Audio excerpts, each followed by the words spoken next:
أعوذ بالله من الشيطان الرجيم. بسم الله الرحمن الرحيم. والذين جاءوا من بعدهم يقولون ربنا اغفر لنا ولإخواننا الذين سبقونا بالإيمان. صدق الله العظيم. وجاء في حديث الشريف عن النبي صلى الله عليه وسلم أنه قال: إذا مات الإنسان انقطع عنه عمله إلا من ثلاثة إلا من صدقة جارية أو علم ينتفع به أو ولد صالح يدعو له.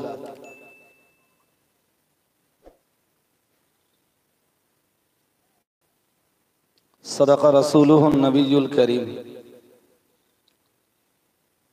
আজকের মজলিসের মাননীয় সভাপতি সাহেব, আমন্ত্রিত দিগার ওলামায়ে হযরত, বিদায়ী বক্তা হাফেজ মিজানুর রহমান সাহেব, তৎসহ আপনাদের গ্রামের সুযোগ্য ওলামায়ে দ্বীন, সমাবেত আল্লাহওয়ালা শ্রোতা মণ্ডলী,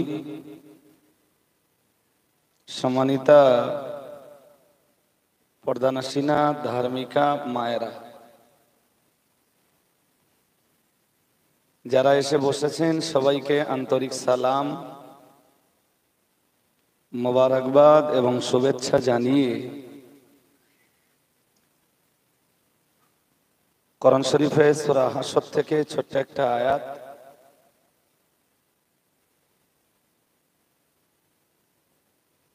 সহিহ মুসলিম শরীফ থেকে ছোট্ট একটা হাদিস পড়েছি। সূরা হাশরের এই আয়াত আর সূরা সহিহ মুসলিম শরীফের এই হাদিসটাকে সামনে রেখে অল্পক্ষণ কিছু কথা আপনাদের কাছে বলবার নিয়ত করছি। আল্লাহ কবুল করুন, বলুন আমিন।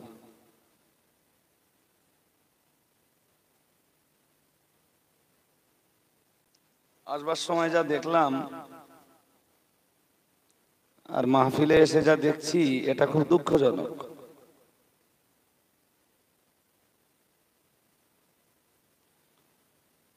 এত বড় প্যান্ডেল, প্যান্ডেলের তুলনায় লোক সংখ্যা খুবই নগণ্য, অথচ বলা যায় লোকজন প্রায় সব রাস্তায়।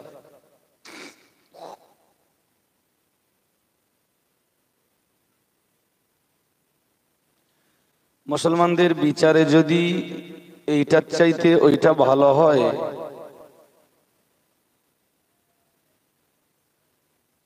আমি ঠিক বলতে পারবো না যে সে জাতির ধ্বংস অনিবার্য কিনা। আওয়াজটা পরিষ্কার করো, সাউন্ডটা শুরু করো, বক্সে প্রেসার দাও, তারপরে শ্রোতার কানে কম লাগবে। তোমরা এতদিন মাইক চালাচ্ছ, সব যদি হুজুর, তাহলে হুজুররা তো এসে বলবে যে তোমরা ওয়াজ করো, আমি মাইকে যাচ্ছি। সব জায়গায় ভাই মাইকে বললি জোর দিলি শ্রোতাদের কানে লাগবে। মাইক ম্যান মাইক কি করে চালাবে? হুজুর এসে বলবে কেন? হুজুরের যেটা অসুবিধা হবে হুজুর সেটা বলবে।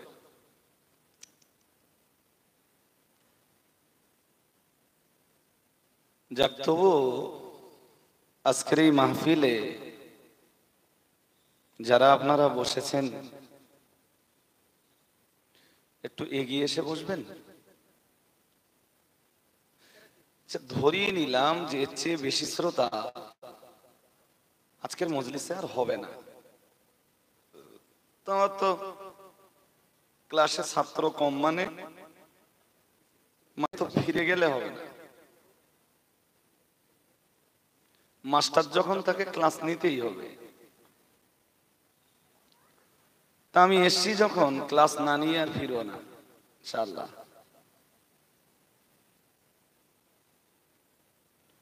পরে যারা আসবেন পিছনের দিকে তারা বসবে। শুরু করছি, সময় লস না করে। আমি যে আয়াতটা আপনাদের কাছে পড়েছি,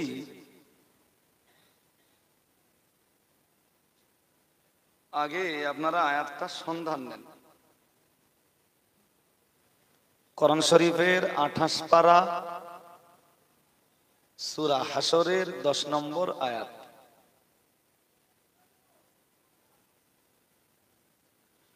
ওয়াল্লাযীনা জাউ মিন বা'দিহিম,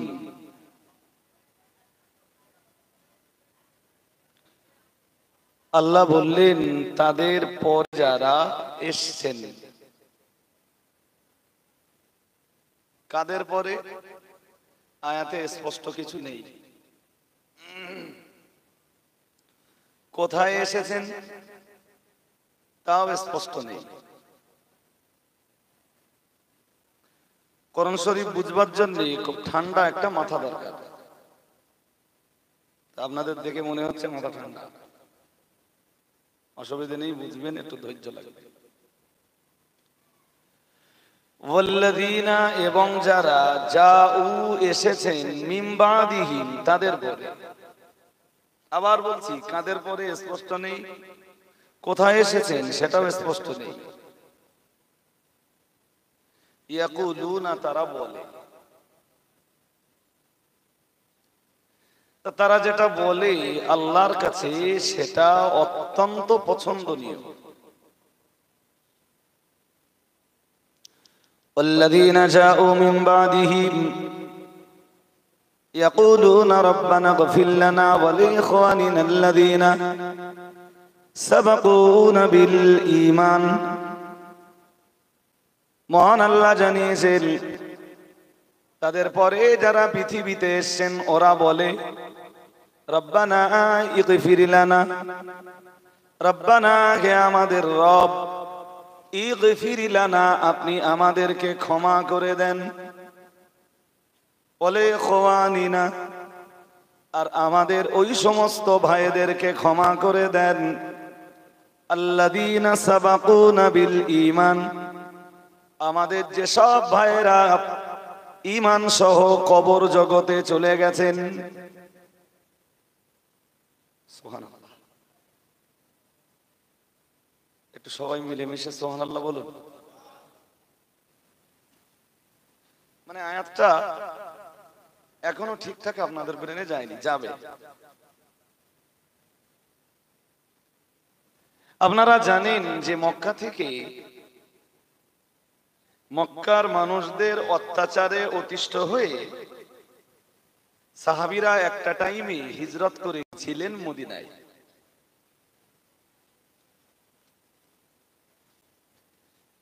এই মদিনা মুনাওয়ারায় যারা হিজরত করেছিলেন এরা দুই ভাগে বিভক্ত। প্রথম একটা শ্রেণীর মানুষ যারা ফার্স্ট টাইম হিজরত করে মদিনায় গেছে, উদ্দেশ্য শুধুমাত্র ধর্ম পালন। দ্বিতীয় আর এক শ্রেণীর মানুষ, তারাও হিজরত করেছেন, তারাও মদিনাতে গেছেন, তবে তারা একটু দেরিতে। এই পরবর্তী সময়ে হিজরত করে মদিনায় যারা এসেছেন, সূরা হাশরের 10 নম্বর আয়াতে আল্লাহ তাদের কথা বলছেন, ওয়াল্লাযীনা জাউ মিন বা'দিহিম, তাদের পরে যারা হিজরত করে মদিনাতে এসেছেন, মহান আল্লাহ জানিয়েছেন ইয়াকুলুনা, তারা বলে রব্বানা, হে আমাদের রব, ইগফির লানা, আপনি আমাদেরকে ক্ষমা করে দেন। সুবহানাল্লাহ, আর একটু মন খুলে বলুন। তাহলে বুঝতে হবে পরবর্তীকালে হিজরত করে বা সেকেন্ড টাইমে হিজরত করে যারা মদিনায় এসেছেন তাদের এই দোয়াটা আল্লাহর খুব পছন্দ হয়েছে বলেই আল্লাহ কোরআন শরীফে ওই দোয়াটা জায়গা করে দিয়েছেন, যাতে কিয়ামত পর্যন্ত যত মুসলমানরা আসবে তাম মুসলমান যেন মুহাজির সাহাবীদের এই দোয়াটাই আল্লাহর কাছে করেন। সুবহানাল্লাহ। তো তারা হিজরত করে আসবার পরে ক্ষমা শুধু নিজেদের জন্য চাইনি, আর কাদের জন্য চেয়েছেন? ওয়ালা ইখওয়ানিনাল্লাযীনা, ক্ষমা চেয়েছেন আরো তাদের জন্য, ক্ষমা চেয়েছেন ওই সমস্ত ভাইদের জন্য, আল্লাযীনা সাবাকুনা বিল ঈমান, ঈমান নিয়ে যারা কবরে চলে গেছেন। সুবহানাল্লাহ বলুন, আর একটু মন খুলে বলুন। তার মানে আল্লাহ আপনি আমাদেরকেও ক্ষমা করুন, আর আমাদের যেসব ভাইয়েরা ঈমান নিয়ে কবরে গেছেন আল্লাহ তাদেরকেও আপনি ক্ষমা করে দিন।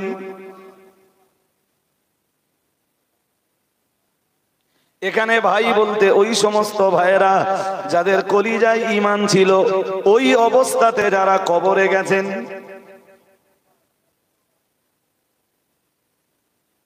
আচ্ছা, এই আয়াত থেকে কি কি শিক্ষা পেলাম? প্রথম শিক্ষা, অনেক শিক্ষা আছে, আমি দুটো বলছি খুব ছোট ছোট করে। প্রথম শিক্ষা, নিজের জন্য ক্ষমা চাও। দ্বিতীয় শিক্ষা, ক্ষমা চাও কালেমা ওয়ালা কালেমা ওয়ালি নারী পুরুষ যারা কবরে চলে গেছেন তাদের জন্য।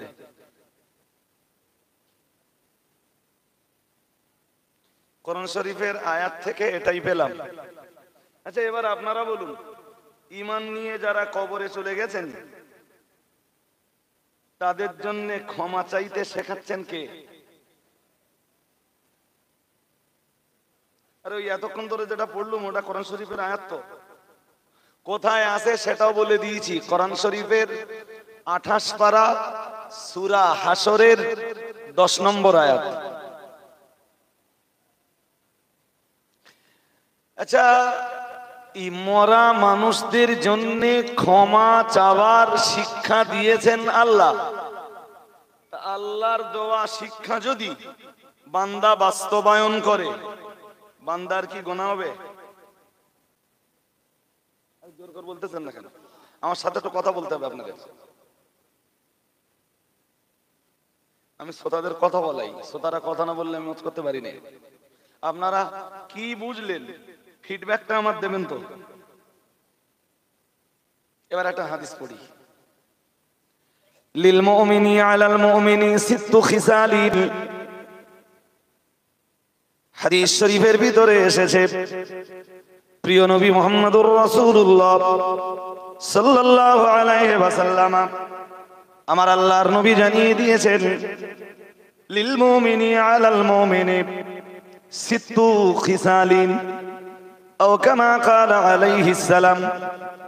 আল্লাহ পাকের রাসূল জানিয়েছেন একজন ঈমানদারের প্রতি আর একজন ঈমানদারের হক হলো 6টা। সুবহানাল্লাহ বলুন, কয়টা হক? একজন ঈমানদারের প্রতি আর একজন ঈমানদারের হক হলো 6টা।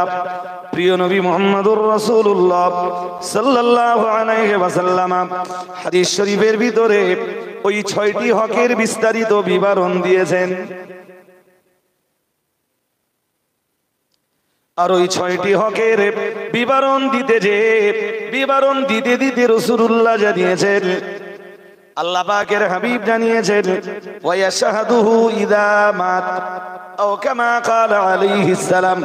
প্রিয় নবী রাসূলুল্লাহ জানিয়েছেন ওই 6টি হকের ভিতরে একটা হক হলো কোন মুসলমান ভাই মারা গেলে, কোন ঈমানদার নারী পুরুষ মারা গেলে তার প্রতি তোমার হক হলো তার জানাজায় শরীক হওয়া। সুবহানাল্লাহ বলতে পারবেন না? আর একটু মন খুলে বলেন না। আরে বাবা, এটা হাদিস গ্রন্থগুলির একটা প্রসিদ্ধ হাদিস। আমার প্রতি আপনার 6টা হক, আবার আপনার কাছে আমারও 6টা হক। কে বলতেছেন? বিশ্বনবী। সুবহানাল্লাহ পড়তে পারেন না? আর একটু মন খুলে বলুন। ওই ছয়টা অন্যভাবে নেবেন না জানো, আমি এই হাদিস খুলছিলাম, আমি যখন হাদিসগুলো পড়ি না শুধু মুখস্থ পড়ি নে, হাদিসগুলো দেখে দেখে পড়ি। আল্লাহ পাকের রাসূল জানিয়েছেন লিল মুমিনি আলাল মুমিনি সিত্তু খিসালিন, আল্লাহ পাকের হাবিব জানিয়েছেন একজন মুমিনের উপরে আর একজন মুমিনের হক হলো ছয়টা।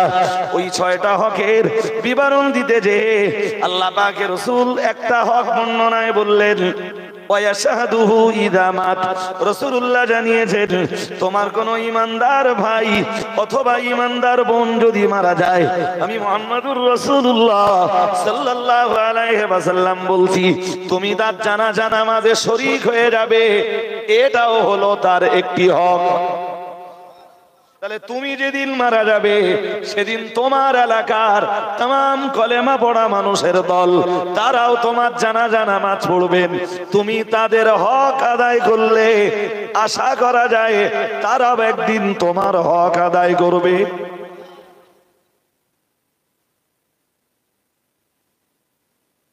শুনুন আমি ব্যাখ্যা দিচ্ছি না, ব্যাখ্যা দিলে এই যে ছটা জিনিসের কথা বলেছি না, ওই ছয়টা জিনিসে আমার রদ হয়ে যাবে। কিন্তু আমার বক্তব্যের আজকের বিষয়বস্তু ওই জায়গাটায় নয়। আজকের বক্তব্যের মূল বিষয় হলো, মনে রাখবেন, মরা মানুষ দিকের জন্য ক্ষমা চাইতে পারবো কিনা, আর তাদের জন্য সবরেসানি করতে পারবো কিনা, তাদের জন্য ক্ষমা চাইলে আর তাদের জন্য সবরেসানি করলে এটা তারা পাবে কিনা। আমার একটি কথা আপনাদের নিতে হবে না, কিন্তু আমার এই টোটাল বক্তব্য যদি কোরআন আর হাদিসের বাঁধনে হয় তাহলে নিশ্চয়ই নেবেন। হ্যাঁ না বলবেন তো সবাই, নেবেন না? যদি আমার ব্যক্তিগত কথা বলি, আমার পার্সোনাল কথা, কেন নিতে যাবেন?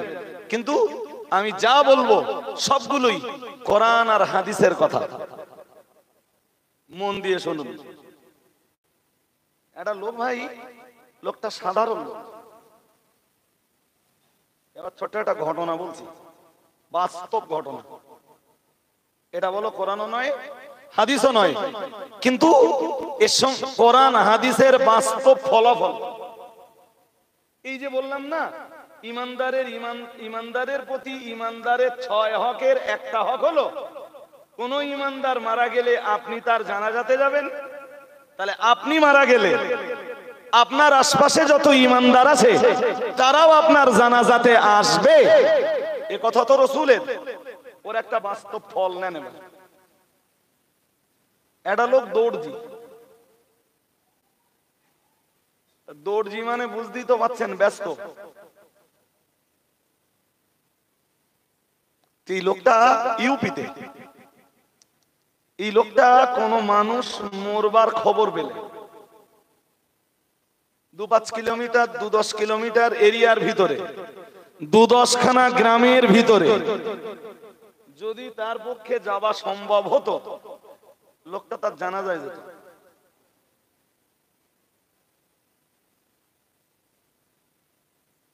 তো ওই পরিচিত লোক যারা, তারা আশ্চর্য হয়ে যেত যে লোকটা দর্জি লোক, ব্যস্ত লোক, এরপরেও এত দূর দূরান্ত পর্যন্ত লোকে জানাজা পড়তে আসে। মজার ব্যাপার, লোকটা মারা গেল সেই দিন যেদিন ইউপির একজন বিখ্যাত আলেমের ইন্তেকাল হলো। সুবহানাল্লাহ বলুন, আর একটু মন খুলে বলুন। तमाम ইউপির, तमाम উত্তর প্রদেশের এক বিখ্যাত আলেমের ইন্তেকাল যেদিন হলো, লোকটার মওত সেই দিন হলো। জানাজার সময় 2টা লাশ এক জায়গায় করা হলো। ইউপির ওই বিখ্যাত লোকের জানাজা আগে হলো,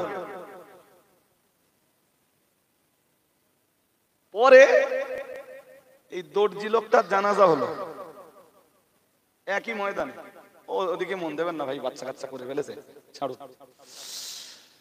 পরে এই দর্জি লোকটার জানাজা হলো। তো উত্তরপ্রদেশ একটা বিরাট বড় রাজ্য, সেই রাজ্যের একজন আলেমের ইন্তেকাল হয়েছে, মানে বহু দূর দূরান্ত থেকে লোক আসতেছে, সবাই এসে হুজুরের জানাজা পায়নি। এটা ঘটে, দেখবেন একজন বিখ্যাত লোক মারা গেছে, অনেকেই চেষ্টা করেছে কিন্তু জানাজায় সফল হয়নি। পরে যারা এসছে, আগে যারা হুজুরের জানাজা পড়েছে, তারা আর একটা জানাজা হবে এক্ষুনি, যদিও একসঙ্গে 10টা লাশেরও জানাজা হবে, তার চেয়ে বেশি হলেও হয়ে যাবে। শুনছেন নাকি? আলহামদুলিল্লাহ। সৌদিতে যাবেন, দেখবেন 20টা লাশ জানাজা একসাথে। আপনাদের করুলিয়া গ্রামেও হতে পারে, মশলা ভিন্ন নয়, আবার আলাদা করেও পড়া যেতে পারে, সমস্যা নেই। তো মৌলানা সাহেবের জানাজার পরে দর্জির লাশ এলো, আরো কিছু সময় গেল, যারা হুজুরের জানাজা ধরার জন্য এসেছিলেন সবাই পৌঁছে গেল, হুজুরের জানাজা পড়েছেন, তারা তো শরীক হলোই। পাল্টা দেখা গেল যে লোকগুলো হুজুরের জানাজা পায়নি, তারা ওই দর্জি আল্লাহওয়ালা লোকটার জানাজায় শরীক হতে পারলো। আর একটু মন খুলে বলেন, কি বুঝতেছেন? আপনার কোন মুমিন ভাই মারা গেলে আপনি তার জানাজা পড়তে যাবেন, আপনি যত বেশি মানুষের জানাজা পড়বেন, আল্লাহ চাইলে আপনার জানাজায় তত বেশি লোক হবে। ইনশাআল্লাহ বলতেছেন না কেন? বলুন ইনশাআল্লাহ। আরে জানাজায় লোক বেশি হলে সবাই দোয়া করতেছে কার জন্য? বলুন বলুন, মাইয়াতের জন্য। চট করে কেউ যদি ABC XYZ কেউ মনে করতে পারে যে দোয়া করলু যা, না করলু। শুনুন, এবার একটা মজার কথা বলি ভাই, যদিও কথাগুলো আপনাদের হয়তো আফসাফসা জানা, তবু বিস্তার জানেন না, তাই একটু বিস্তার বলছি। জানাজা নামাজ হয় 4 তাকবীরে। কয় তাকবীর? 4 তাকবীরে।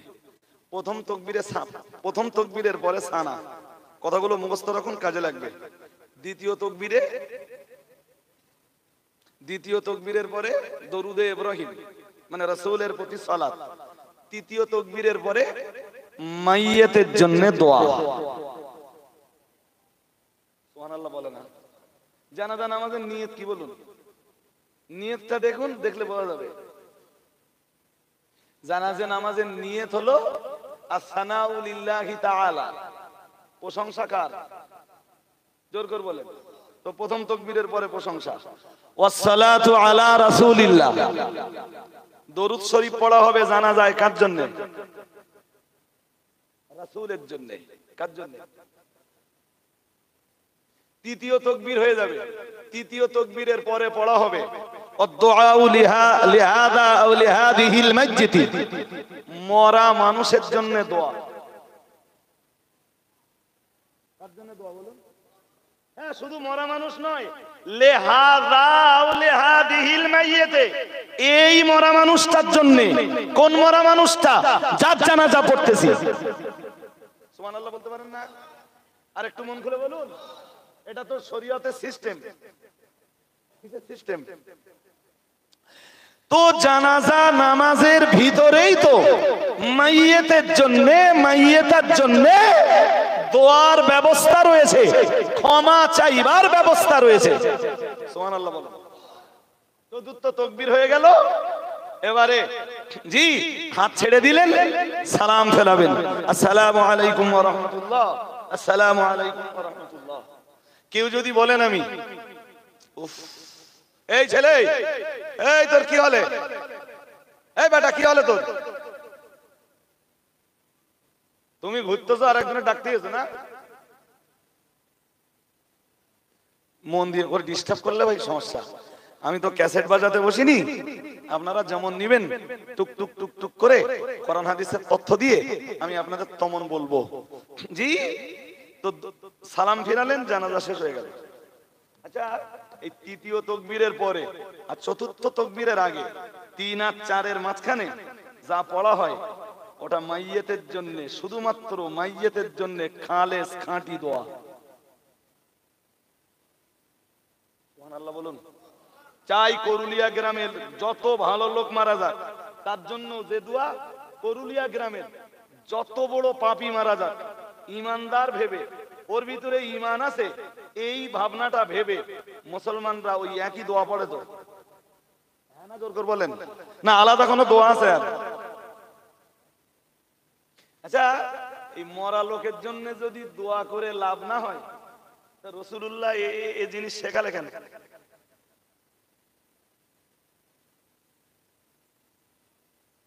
ব্রেনে কিছু যাচ্ছে?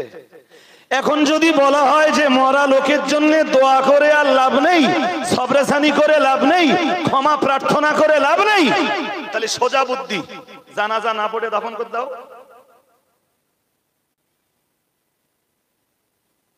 জানাজার উদ্দেশ্য তো ওইটাই, মরা লোকটার জন্য একটু ক্ষমা চেয়ে তারপরে ওরে কবরস্থ করব।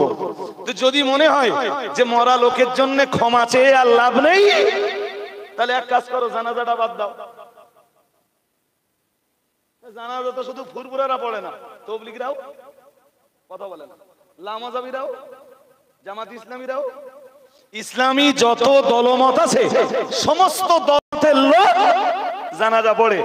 এখন যদি কারোর ব্রেনে এই ঘুণ পোকা ধরে জি যে মরা মানুষের জন্য ক্ষমা চেয়েও লাভ নেই আর মরা মানুষের জন্য দোয়া করেও লাভ নেই, তাহলে ভাই তুমি আর কারোর জানাজায় এসো না, তুমি মরে গেলুম আমরা তোমার জানাজায়। নিট ফল এইটা দাঁড়ায় তো। আরে হ্যাঁ না আমার বলবেন তো, আমার যদি ভুল হয়ে যায় বলে দেবেন। ভুল শিখতে লজ্জা লাগবে না, কোনো দিন লাগবে না, তবে এইটা মনে রাখবেন, রোগীর চেয়ে যদি ডাক্তার বেশি বুঝদার হয়, সে রোগীর রোগ ভালো হবে। কথা বলেন, রোগ সারানোর মালিক যদিও আল্লাহ, এরপরেও বলছি রোগী যদি ডাক্তারের চেয়ে বড় বুঝদার হয়, রোগীর রোগ সারবার আশা আছে?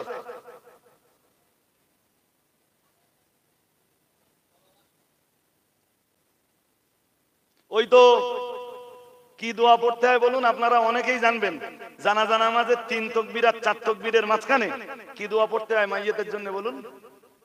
আল্লাহুম্মা গফির লি হাইয়িনা ওয়া মাইয়িতিনা ওয়া শাহিদিনা ওয়া গায়িনা ওয়া সাগীরিনা ওয়া কাবীরিনা ওয়া যাকারিনা ওয়া উনসান। সুবহানাল্লাহ বলুন। আর একটু মন খুলে বলুন। তাই পড়েন তো না আলাদা কিছু পড়েন? ওর মানে কি বলেন দিন আমার দেখি, বুঝে দেখি কি মানে। আল্লাহুম্মা গফির লি হাইয়িনা, ও রব্বুল আলামিন আল্লাহ তুমি জিন্দা দিগকে ক্ষমা করে দাও।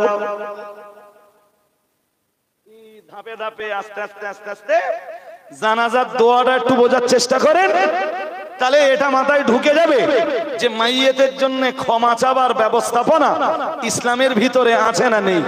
আল্লাহুম্মা গফির লি হাইয়িনা, ও রব্বুল আলামিন আল্লাহ জিন্দা ঈমানদারদেরকে তুমি ক্ষমা করে দাও।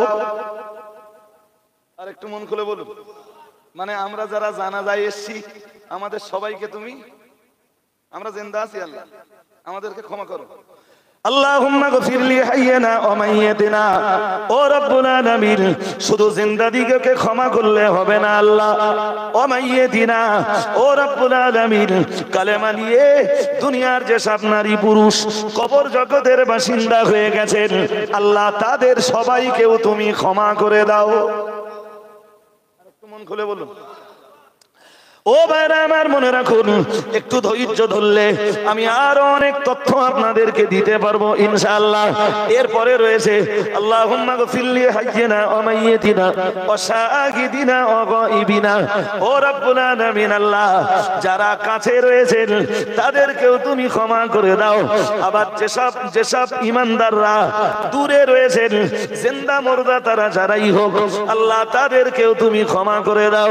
আল্লাহ ঈমানদার শুধু এই ভারতবর্ষের মাটিতে নেই গো আল্লাহ, ঈমানদার শুধু পাকিস্তানের মাটিতে নেই গো আল্লাহ, তাম দুনিয়া জুড়ে তাম দুনিয়ার বিভিন্ন প্রান্তে কালেমা পড়া ঈমানওয়ালা ঈমানওয়ালি নারী পুরুষের দল রয়েছে, তারা কেউ বা জিন্দা তারা কেউ বা মুর্দা। ও রব্বুল আলামিন পৃথিবীর যে যে প্রান্তেই থাকুক না কেন সবাইকে তুমি ক্ষমা করে দাও, নিকটস্থ দূরস্থ সবাইকে তুমি ক্ষমা করে দাও। আল্লাহুম্মা واغفر لحينا وميتنا وشاهدنا وغائبنا وصغيرنا وكبيرنا আল্লাহ যাদের জন্য ক্ষমা চাইছি আল্লাহ যে तमाम দুনিয়ার যেসব ঈমানদার নারী আর পুরুষের জন্য ক্ষমা চাইছি আল্লাহ কেউ বা আমার বয়সের বড় হতে পারে আমার বয়সের বড় হলেও তুমি ক্ষমা করে দাও ও রব্বুল আলামিন আল্লাহ আর আমার বয়সের ছোট হলেও তুমি ক্ষমা করে দাও ওয়া যাকারিনা ওয়া উনসান ও রব্বুল আলামিন কালেমা পড়া तमाम দুনিয়ার যাদের জন্যই ক্ষমা চাইছি আল্লাহ তারা পুরুষ হলেও তাদেরকে ক্ষমা করে দাও আবার যাদের কলিজায় শুধু কালেমাটুকু আছে আল্লাহ নারী হলেও তুমি তাদেরকে ক্ষমা করে দাও মন খুলে বলুন এই সবার জন্য দোয়া চাইতে হবে এই সিস্টেমটা দিয়েছে কে জোর করে বলুন হাজিরিনে মজলিস অনেকের মা বাপ বেঁচে আছে না আছে আছে আমার আব্বা বেঁচে নেই মা এখনো হায়াতে জিন্দেগিতে আছেন আছেন শুধু না সুস্থ আছেন যে কদিন বাঁচিয়ে রাখেন আল্লাহ তাকে সুস্থ অবস্থায় বাঁচিয়ে রাখুন বলুন আমিন আপনাদের মা বাবা যারা বেঁচে আছে তাদের জন্য আমার কলিজা নিংড়ানো দোয়া যতদিন বাঁচিয়ে রাখবেন আল্লাহ দ্বীন ঈমানের সঙ্গে সুস্থ অবস্থায় বাঁচিয়ে রাখুন যেদিন আল্লাহ মউত দিবেন কালেমা বলতে বলতে তাদেরও মউত নসিব করুন বলুন আমিন আরে বলুন না আমিন মানুষের জন্য বেশি বেশি দোয়া করবেন তো মা বাপ বেঁচে থাকলে সেবা করা সন্তানের দায়িত্ব আছে না আছে না আছে এ দায়িত্ব কোরআন চাপিয়ে দিয়েছে এ দায়িত্ব আল্লাহ নিজে দিয়েছেন কোথায় আছেন দেখুন আমি একটা দুটো দৃষ্টান্ত দেই কোরআন শরীফের 15 পারা সূরা বনী ইসরাঈলের ভিতরে মহান আল্লাহ জানিয়েছেন ওয়াকাদা রাব্বুকা আল্লা তা'বুদু ইল্লা ইয়াহু ওয়া বিল ওয়ালিদাইনি ইহসানা ও বাবাজিরা ভাইরা মনে রাখুন আল্লাহ পাক রব্বুল আলামিন জানিয়েছেন ওয়াকাদা রাব্বুকা আল্লা তা'বুদু ইল্লা ইয়াহু ওয়া বিল ওয়ালিদাইনি ইহসানা মহান আল্লাহ জানিয়েছেন এটা তোমার রবের চূড়ান্ত সিদ্ধান্ত ও বাবাজিরা ভাইরা আল্লাহ পাক রব্বুল আলামিন কোরআন শরীফে জানিয়ে দিয়েছেন এটা তোমার রবের পক্ষ থেকে চূড়ান্ত ফয়সালা আল্লাহ তা'বুদু ইল্লা ইয়াহু না না না না না আমি আল্লাহ পাক রব্বুল আলামিন বলছি তুমি তোমার রব ছাড়া অন্য কারোর জন্য ইবাদত করবা না তুমি তোমার রব ছাড়া অন্য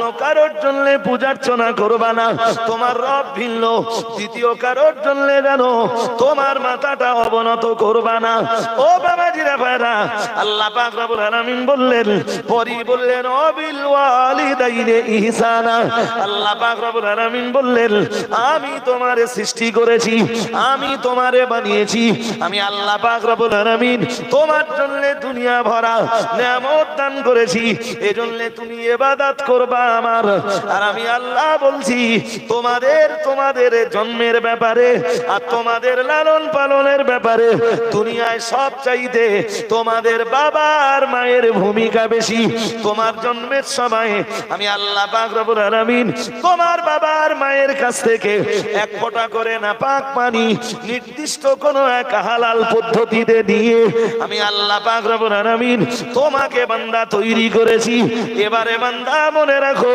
আমি আল্লাহ পাক রব্বুল আলামিন বলছি তোমাদের লালন পালনের ব্যাপারে तमाम ভূমিকা তোমাদের মায়ের আর বাবার এজন্য আমার ইবাদতের পরে তোমরা সেবা শুশ্রূষা করবা তোমাদের বাবা মায়ের আরেকটু মন খুলে বলুন জি ইবাদত আমার আর আমার ইবাদতের পরে তোমার বাবা মা দুজনেই তোমার লালন পালনের ব্যাপারে বিরাট ভূমিকা পালন করেছেন তাই আমার ইবাদতের পরে যদি কারোর জন্য ইহসান দেখাতে হয় কারোর প্রতি সদাচরণ করতে হয় কারোর প্রতি যত্নশীল হতে হয় কারোর প্রতি নেক নজর নেক দৃষ্টি প্রদর্শন করতে হয় তো তোমার বাবা মায়ের প্রতি করো সুবহানাল্লাহ এই হুকুম কে দিচ্ছেন এক জায়গায় না, আল্লাহ কোরআনের যেখানেই নিজের ইবাদতের কথা দিয়েছেন সেখানেই আল্লাহ দিয়েছেন বাবা মায়ের সেবার কথা।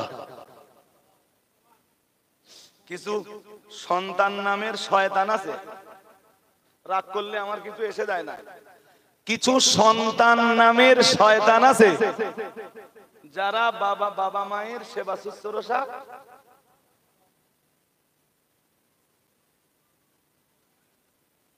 নইলে আপনি জানেন না বাবা মায়ের সেবার ভিতরে কত মারাত্মক বিষয় আল্লাহ লুকিয়ে রেখেছেন। আমি একটা দুটো দৃষ্টান্ত দিই, শুধু একটা দুটো দৃষ্টান্ত, আর আপনাদের একটু ভাবাচ্ছি। হাদিসে এসেছে একবার একজন লোক রাসূলের কাছে এলেন, এসে বললেন আমি একটা কঠিন গুনাহ করেছি, আমি একটা কঠিন অপরাধ করেছি, এখন আমার প্রশ্ন হলো আল্লাহ পাক রব্বুল আলামিন আমার তওবা কি কবুল করবেন? ওগো আল্লাহ পাকের হাবিবি, আমার তওবা কি আল্লাহর দরবারে মঞ্জুর হবে? ও বাবাজিরা ভাইরা, প্রিয় নবী মুহাম্মদুর রাসূলুল্লাহ সাল্লাল্লাহু আলাইহি ওয়াসাল্লাম চাইলে বলতে পারতেন হ্যাঁ কবুল হবে, অথবা নবী বলতে পারতেন না তোমার তওবা কবুল হবে না, হ্যাঁ অথবা না, ইয়েস অর নো। রাসূলুল্লাহ কিছুই বললেন না। সাহাবী এসে বললেন ইয়া রাসূলুল্লাহ, আমি কঠিন অন্যায় করেছি, আমার জন্য কি তওবার কোনো দরজা খোলা আছে? রাসূল ইয়েস নো কোনো জবাব না দিয়ে পাল্টা ওই সাহাবীকে জিজ্ঞেস করলেন আল্লাহ কামিল উম্মির, ও আমার সাহাবী মনে রাখো আমি মুহাম্মদুর রাসূলুল্লাহ সাল্লাল্লাহু আলাইহি ওয়াসাল্লাম, আমি আল্লাহ পাকের নবী বলছি, আমি আল্লাহর হাবিব তোমায় জিজ্ঞেস করছি আল্লাহ কামিল উম্মির, তোমার মা কি পৃথিবীতে বেঁচে আছে? কালা কালা লা। সাহাবী বললেন ইয়া রাসূলুল্লাহ ইয়া হাবিবাল্লাহ খুদুদ, আমার মা, আমার দয়াবতী দরদিনী মা পৃথিবীতে বেঁচে নাই। আল্লাহ নবী বললেন আল্লাকা মিন খালাতিন, ও আমার সাহাবী তোমার মা বেঁচে নাই, বেটা বলো না তোমার খালামা কি বেঁচে আছে? কালা নাম। সাহাবী বললেন ইয়া রাসূলুল্লাহ ইয়া হাবিবাল্লাহ খুদুদ, আমার মা, আমার জননী বেঁচে নাই, আমার খালামা বেঁচে আছে।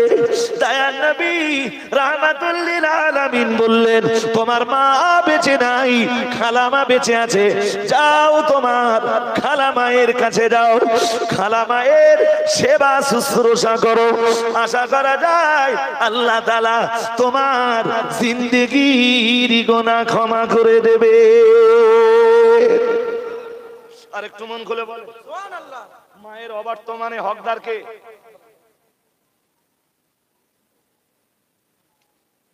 আল্লাহু আকবার, সবাই বলুন।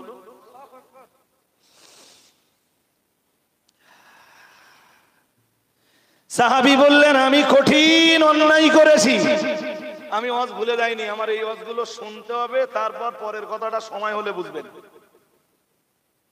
কোথাকার পানি কোথায় যাবে দেখবেন তখন।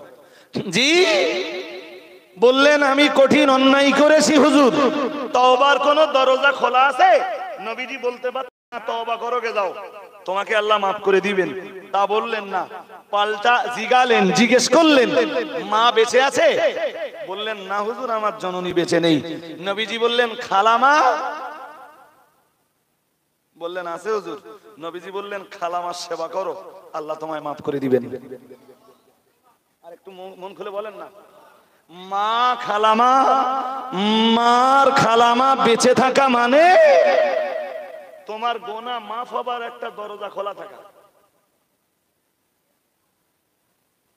ও ভাই কি আমার কথা বুঝতে খুব অসুবিধা হচ্ছে নাকি?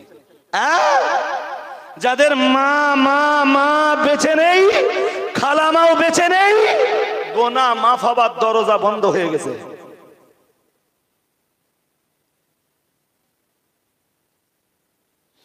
এই জন্য মা যাদের বেঁচে আছে ন্যূনতম বেয়াদবি করবা না, ন্যূনতম বেয়াদবি নয়। রাসূলের মা বেঁচে নেই, আব্বাও নেই, আছে নাকি? আরে রাসূলের জমানাতেই, আজকের অঙ্কে বলছি নে, নবীর হায়াতে জিন্দেগির অঙ্কেই বলছি। রসুলের উপরে কোরআন যেদিন নাজেল হয়েছে আব্বা মা কেউ বেঁচে আছে? নবী তো আব্বাকে দুনিয়াতে এসে মোটেই দেখেননি। 2 মাস অথবা 6 মাস রাসূলুল্লাহ মায়ের গর্ভে আব্বা বিদায় নিয়েছেন হযরত আব্দুল্লাহ। 6 বছর বয়স রাসূলুল্লাহর। মা বেঁচে আছে না বিদায় নিয়েছেন? তো বাবা মায়ের, পিতামাতার, আব্বা আম্মার সেবার কোন সুযোগ রাসূলুল্লাহ পেয়েছেন? ন্যূনতম সুযোগ পেয়েছেন? ওটা ছিল নবীর মনের খুব কষ্ট, ভীষণ বেদনা।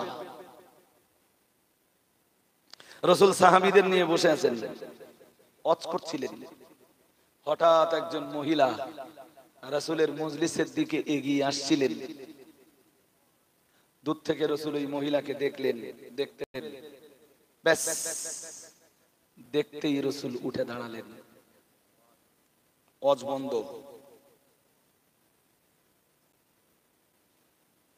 উঠে দাঁড়িয়েছেন বিশ্বনবী। মাস্টার ক্লাসে ঢুকলে ছাত্ররা দাঁড়ায়, দাম বেশি কাজ ছাত্রের না মাস্টারের? আজকে বিশ্বনবী কারোর জন্য দাঁড়াচ্ছেন, দাম বেশি কার, নবীর না তার? হিসাবে তাই তো। উফ, আল্লাহ পাকের নবী সাহাবীরা অবাক হয়ে গেলেন। ও বাবাজিরা ভাইরা, সাহাবীরা বড় আশ্চর্য হয়ে গেলেন। বিশ্ব নবী কারোর জন্য দাঁড়াতে পারেন, রাহমাতুল লিল আলামিন কারোর সম্মান দেওয়ার জন্য দাঁড়াতে পারেন। না না না না না, এটা সাহাবীদের আন্দাজে ছিল না, সাহাবীদের আন্দাজের ভিতরে ছিল না। ও বাবাজিরা ভাইরা, নবী আমার ওই মহিলার জন্য দাঁড়িয়ে থাকলেন। ওই রমণী যখন রাহমাতুল লিল আলামিনের দরবারে এলেন, রাহমাতুল লিল আলামিন হাদিস বিবরণ দিয়েছে, নবী আমার দেরি না করে ফাসাতা রিদাহু আও কামা কালা সাহাবা, প্রিয় নবী মুহাম্মদুর রাসূলুল্লাহ সাল্লাল্লাহু আলাইহি ওয়াসাল্লাম, আল্লাহ পাকের নবী দেরি না করে নিজের রুমাল মোবারকটা অথবা নিজের চাদরটা, ব্যবহারের চাদরটা মহিলার জন্য বিছিয়ে দিলেন। মহিলা নবীর ব্যবহারের রুমালের উপরে বসে পড়লেন, নবীর ব্যবহারের চাদরের উপরে মহিলা বসে পড়লেন। মহিলার পায়ের ধুলো, মহিলার পায়ের ধুলোগুলো রাসূলুল্লাহর ব্যবহারের চাদরে কিংবা রুমালে জড়িয়ে যায়। ও বাবাজিরা ভাইরা, মহিলা নিজের প্রয়োজন মিটিয়ে নিলেন। যাওয়ার সময় রাহমাতুল লিল আলামিনের কাছে দোয়া চাইলেন।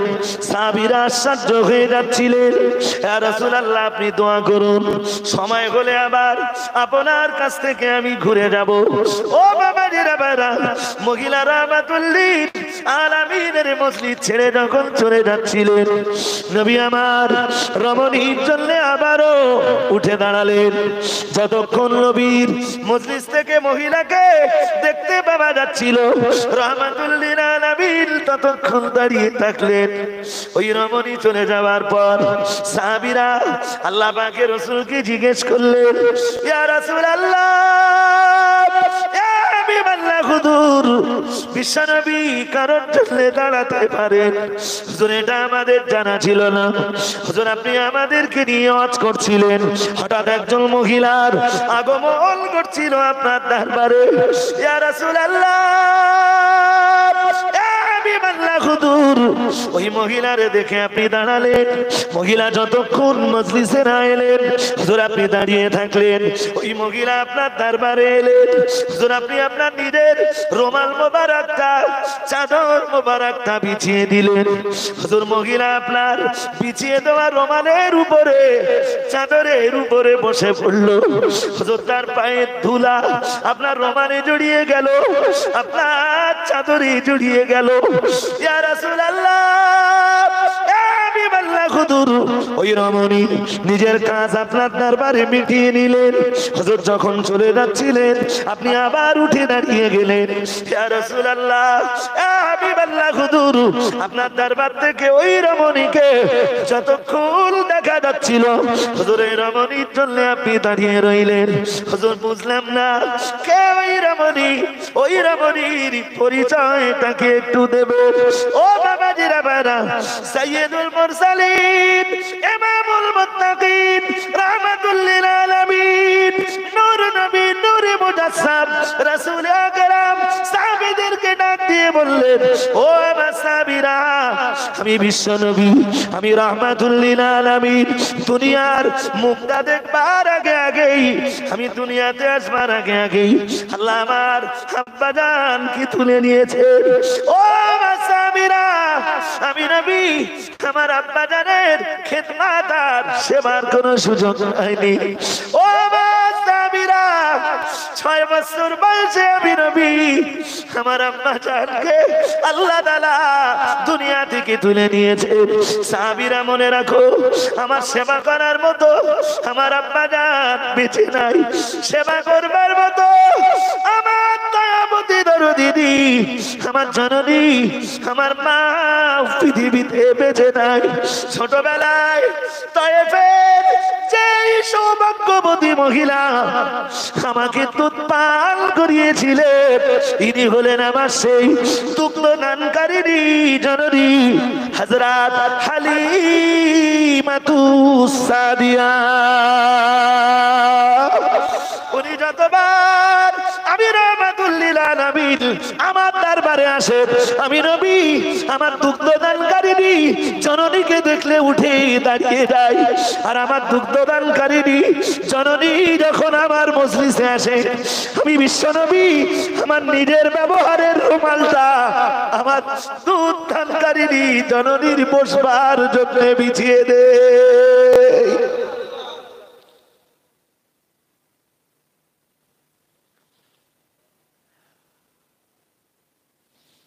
এই জন্য ছেলেরা যারা আছে মায়ের সামনে ন্যূনতম বেয়াদবি নয়, বাবার সামনে এসব কথা একটাও আমার না। ওর পিছনে আবার কোরআনের অথেন্টিক রেফারেন্স আছে। আল্লাহ বলতেছেন, ফালা তাকুল লাহুমা উফি ওয়ালা তানহারহুমা, তুমি বাবা মায়ের সাথে বেয়াদবি তো বহু দূরের কথা। অনেক সময় দেখবেন ছেলেরা বাবা মায়ের কথার উপরে খুব বেশি কিছু বলতে পারে না, এরমটা করে, উফ তোমরা না। আমার কথা কি বুঝতেছেন নাকি? বুঝতেছেন? এরমটা করে না, মানে বাবার মায়ের সিদ্ধান্ত সন্তানের পছন্দ হয়নি, বাবা মা একটু বয়স হয়ে গেছে, তো সন্তানের মুখের উপর হয়তো কিছু বলেছে, তো সে সন্তান গালি দিতে পারিনি, সে সন্তান অশ্রাব্য ভাষা দিতে পারিনি, সেই সন্তানে বেয়াদবি করতে পারিনি, চট করে বলে ফেলেছে, উফ তোমরা না। এরকম করে না? করে না? হ্যাঁ না বলেন, তাড়াতাড়ি বলেন, করে না? আল্লাহ তাআলা বলতেছেন ওই রকম উফ অথবা উফ শব্দ বাবার মায়ের মুখের উপরে করতে পারবে না। বিধান কার? জোর করে বলেন, বিধান কার? বাবা মায়ের সেবা করবা, তারা যতদিন বেঁচে থাকবে। বেয়াদবি তো বহু দূরের কথা, গালিগালাজ তো বহু দূরের কথা, অশ্রাব্য ভাষা এ তো বহু দূরের কথা। উফ এইটুকুও করতে পারবা না, কে নিষেধ করতেছেন? কোথায় আছে? কোরআন শরীফ 15 পারা সূরা বনী ইসরাঈলে। মুসলমানের বাচ্চা যদি বলো কোরআন শরীফ মানব না, আমার কি করার আছে? গ্রামের মেম্বারের কি করার আছে? প্রধানের কি করার আছে? ইমাম সাহেবের কি করার আছে? গ্রামের মৌলানাদের কি করার আছে? কেউ কিচ্ছু করবে না। তবে জেনে রাখো, ওয়ালা তাজিরু ওয়াজিরাতু বিজরা উখরা, কেউ কারোর বোঝা বহন করবে না, যার বোঝা তারে বইতে হবে। রাইট ভাই? আমি যদি কোরআন আর হাদিসের তথ্য দিয়ে বাবা মায়ের সেবার উপরে, ইহসানের উপরে, বাবা মায়ের প্রতি যত্নশীল হওয়ার ব্যাপারে বক্তব্য করি, তো এখান থেকে ফদর ঠেকিয়ে দিতে পারি ইনশাআল্লাহ। আমার ওয়াজ ওই জায়গায় না বলো, ওয়াজ কোথায়? জিন্দা মানুষের দোয়া মরা মানুষ পেতে পারে কিনা, এর উপরেই তো আমার ওয়াজ। তাহলে এই কথাগুলো বললাম, এর একটা কারণ আছে, কারণটা এবার একটুখানি বাদে বলবো, আর একটা হাদিস বলে নেব। আল্লাহ পাকের নবীর দরবারে রাহমাতুল লিল আলামিনের দরবারে একজন সাহাবী এলেন। ও বাবাজিরা ভাইরা, সাহাবী এসে জিজ্ঞেস করলেন, মা হাক্কুল ওয়ালিদাইনি আলা ওয়ালাদিহিমা, ইয়া রাসূলুল্লাহ ইয়া হাবিবাল্লাহ খুদুর। ইয়া রাসূলুল্লাহ, মা বাপের উপরে সন্তানের দায়িত্ব কতটা? আল্লাহ পাকের নবীর কাছে সাহাবী এসে জিজ্ঞেস করলেন, ইয়া রাসূলুল্লাহ ইয়া হাবিবাল্লাহ খুদুর, মা বাপের উপরে সন্তানের দায়িত্ব কতটা একটু বুঝিয়ে দেন। আল্লাহ পাকের নবী হাত দিয়ে দেখিয়ে বলতে পারতেন এতটা, অথবা বলতে পারতেন এতটা, অথবা বলতে পারতেন এতটা, অথবা বলতে পারতেন এতটা। নবী কিছুই বললেন না। ও বাবাজিরা ভাইরা, নবী আমার বললেন, ও সাহাবী মনে রাখো, আমি মুহাম্মাদুর রাসূলুল্লাহ সাল্লাল্লাহু আলাইহি ওয়াসাল্লাম, আমি দয়ার নবী বলছি, হুমা জান্নাতুকা ওয়া নারুক। দয়ার নবী মুহাম্মাদুর রাসূলুল্লাহ সাল্লাল্লাহু আলাইহি ওয়াসাল্লাম, আল্লাহ পাকের নবী বললেন, আল্লাহ পাকের হাবিব বললেন, ও সাহাবী মনে রাখো, আমি রাসূলুল্লাহ বলছি, হুমা নারুকা। তোমার মায়ের প্রতি যদি, বাপের প্রতি যদি বেয়াদবি করো, মাকে যদি গালিগালাজ করো, বাপকে যদি গালিগালাজ করো, মা বাপকে যদি অশ্রাব্য ভাষা দাও, বিদ্যা বয়সে মা বাপকে যদি খেতে না দাও, মা বাপের যদি ট্রিটমেন্টের খরচ সামাত্য টাকা সত্ত্বেও না দাও, রাহমাতুল লিল আলামিন বললেন, মা বাপের প্রতি কোন দিনের জন্য যদি এমন আচরণ করো, যেই আচরণে মায়ের চোখ দুটো দিয়ে top top top top top top করে পানি গড়িয়ে পড়ে, বাবার প্রতি যদি এমন আচরণ করো, যেই আচরণে বাবার চোখ দুটো দিয়ে টপ টপ টপ টপ করে পানি গড়িয়ে পড়ে, রাহমাতুল লিল আলামিন বললেন, হুমা নারুক। আল্লাহ তাআলা, আল্লাহ পাকের তৈরি করা আযাবের জায়গা জাহান্নামটা তোমার জন্য লাজিম হয়ে যায়। ও সাহাবী মনে রাখো, আমি মুহাম্মাদুর রাসূলুল্লাহ সাল্লাল্লাহু আলাইহি ওয়াসাল্লাম বলছি, আবার মা বাপের প্রতি যদি তুমি সদাচরণ করো, মা বাপের প্রতি যদি ভালো ব্যবহার করো, তোমার আচরণে যদি মায়ের চোখ দিয়ে কোনোদিন পানি গড়িয়ে না পড়ে, তোমার আচরণে যদি বাবার চোখ দিয়ে কোনোদিন পানি গড়িয়ে না পড়ে, তোমার আচরণে তোমার মা জিন্দেগিতে যদি কষ্ট না পায়, তোমার ব্যবহারে তোমার আব্বা জান যদি জিন্দেগিতে কোনোদিন কষ্ট না পায়, আমি আল্লাহ পাকের রাসূল বলছি, তোমার আব্বা জান আম্মা জান যদি তোমার উপরে রাজি হয়ে যায়, তোমার উপরে যদি খুশি হয়ে যায়, তোমার উপরে যদি সন্তুষ্ট হয়ে যায়, তোমার আব্বা আম্মাকে কোনোদিন যদি গালিগালাজ না করো, অশ্রাব্য ভাষা যদি তুমি না দাও, মুখের উপরে মুখ লাগিয়ে কথা যদি না বলো, আব্বা মায়ের চোখে চোখ রেখে যদি কথা না বলো, আব্বা জান আম্মা জানের সঙ্গে চোখ পাকিয়ে কথা যদি না বলো, ও বাবাজিরা ভাইরা, রাহমাতুল লিল আলামিন বললেন, তোমার আব্বা জান আর আম্মা জানের উপরে জিন্দেগিতে মেজাজ যদি তুমি গরম না করো, যদি চোখ গরম করে কথা না বলো, ও সাহাবী মনে রাখো, তোমার আব্বা জান আম্মা জান যদি তোমার উপরে রাজি খুশি হয়ে যায়, তোমার আব্বা আম্মা যদি তোমার উপরে সন্তুষ্ট হয়ে যায়, হুমা জান্নাতুকা। আমি মুহাম্মাদুর রাসূলুল্লাহ সাল্লাল্লাহু আলাইহি ওয়াসাল্লাম বলছি, আল্লাহ তাআলা, আল্লাহ পাকের দয়ার জান্নাত তোমার নসিবে মঞ্জুর হয়ে যায়। আর একটু মন খুলে বলুন, আরো আওয়াজ দিয়ে বলুন। এই জন্যে ওয়াজে শুনেছেন না বহু আলেমদের কাছে যে মায়ের পায়ের তলে সন্তানের জান্নাত, এ কথা শুনতেছেন না শুনেননি? এমনি বলে না, বলো, ওটাও রাসূলের হাদিস। জি, তো এত হাদিস পড়লে আমার সময় চলে যাবে, আমি ব্যাকে আসতে পারবো না। আর একটা হাদিস বলবো, আগে একবার বলছিলাম মনে আছে, যে মা বাপ বেঁচে থাকা মানে তোমার গোনা মাপের একটা দরজা, বলুন বলুন, খোলা আছে। এবার একটা হাদিস নেন, খুব গুরুত্বপূর্ণ হাদিস, যদিও অন্যদের মুখে হয়তো শুনেছেন, কিন্তু আমার কাছে শুনলে আবার হয়তো নতুন কিছু পাবেন।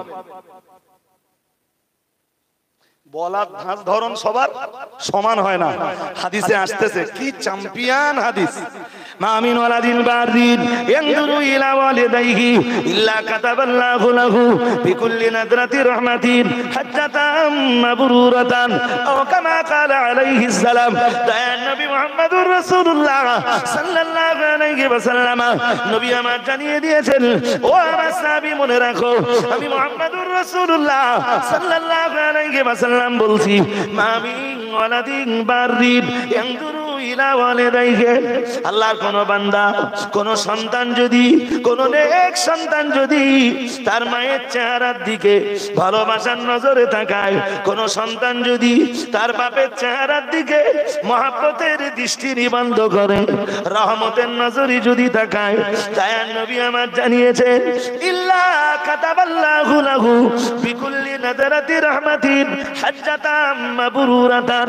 দয়ার নবী মুহাম্মদুর রাসূলুল্লাহ সাল্লাল্লাহু আলাইহি ওয়াসাল্লাম জানিয়েছেন, আল্লাহ তাআলা ওই সন্তানের আমলনামায়, ওই সন্তানের আমলনামায় একটি কবুল হজ্জের সওয়াব লিপিবদ্ধ করে দেন। আর একটু মন খুলে বলুন, বুঝতে অসুবিধা হচ্ছে?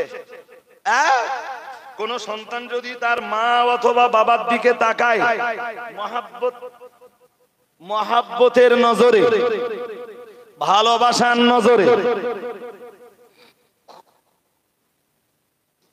মন দিয়ে শুনুন আর কথা বুঝুন, জি, নেক নজরে, সকালবেলা উঠলে তো একটু মায়ের কাছে গেলে, ওই জানেন আমি বলবার জন্য বলছি না, বলো আপনাদের উদ্বুদ্ধ করার জন্য বলছি, আমি যত রাত্রে বাড়ি যাই আমার মায়ের সাথে দেখা করে তারপর আমি ঘরে ঢুকি।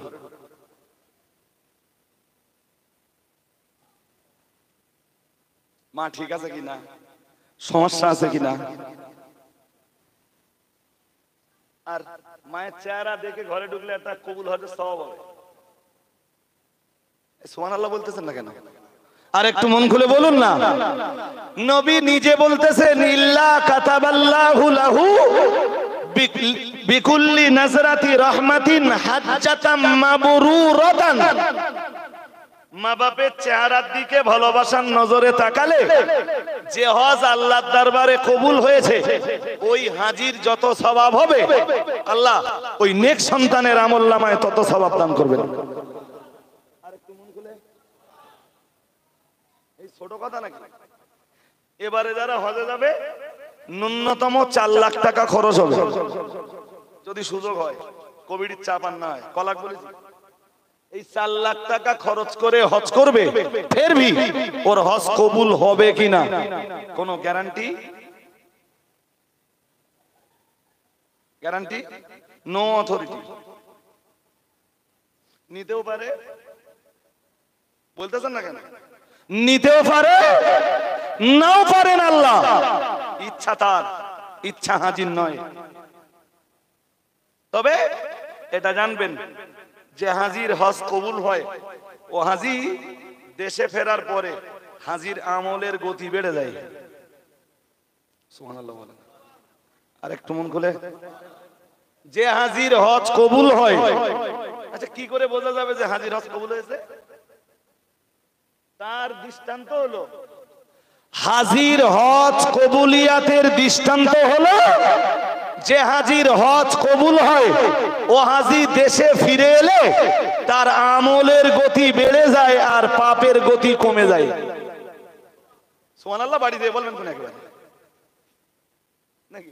এখানে বলে কি করবে? আল্লাহু আকবার। এত ভাইটাল কথা বলছি আপনাদের, তাও মনে হচ্ছে না যে হুজুর কি হজ করতেছে। আবার বলছি, যে হাজির হজ কবুল হয় ওই হাজি হজ করে দেশে ফিরলে তার আমলের গতি বাড়ে আর পাপের গতি বন্ধ হয়। দৃষ্টান্ত নেন একটা দুটো, নিলে বুঝবেন। হাজি হজে যাওয়ার আগে তাহাজ্জুদ পড়তো না, এন্ড ফিরে এসে তাহাজ্জুদটা পড়তেছে, বুঝতে হবে নমুনা। কথা বলেন নমুনা। হাজি হজে যাবার আগে কোরআন শরীফ জানতো না, হজ থেকে ফিরে এসে কোরআন শরীফ শিখে সকাল সন্ধ্যায় কোরআন তেলাওয়াত করছে, বুঝতে হবে লাইন। বলুন বলুন। হ্যাঁ, হাজি হজে যাবার আগে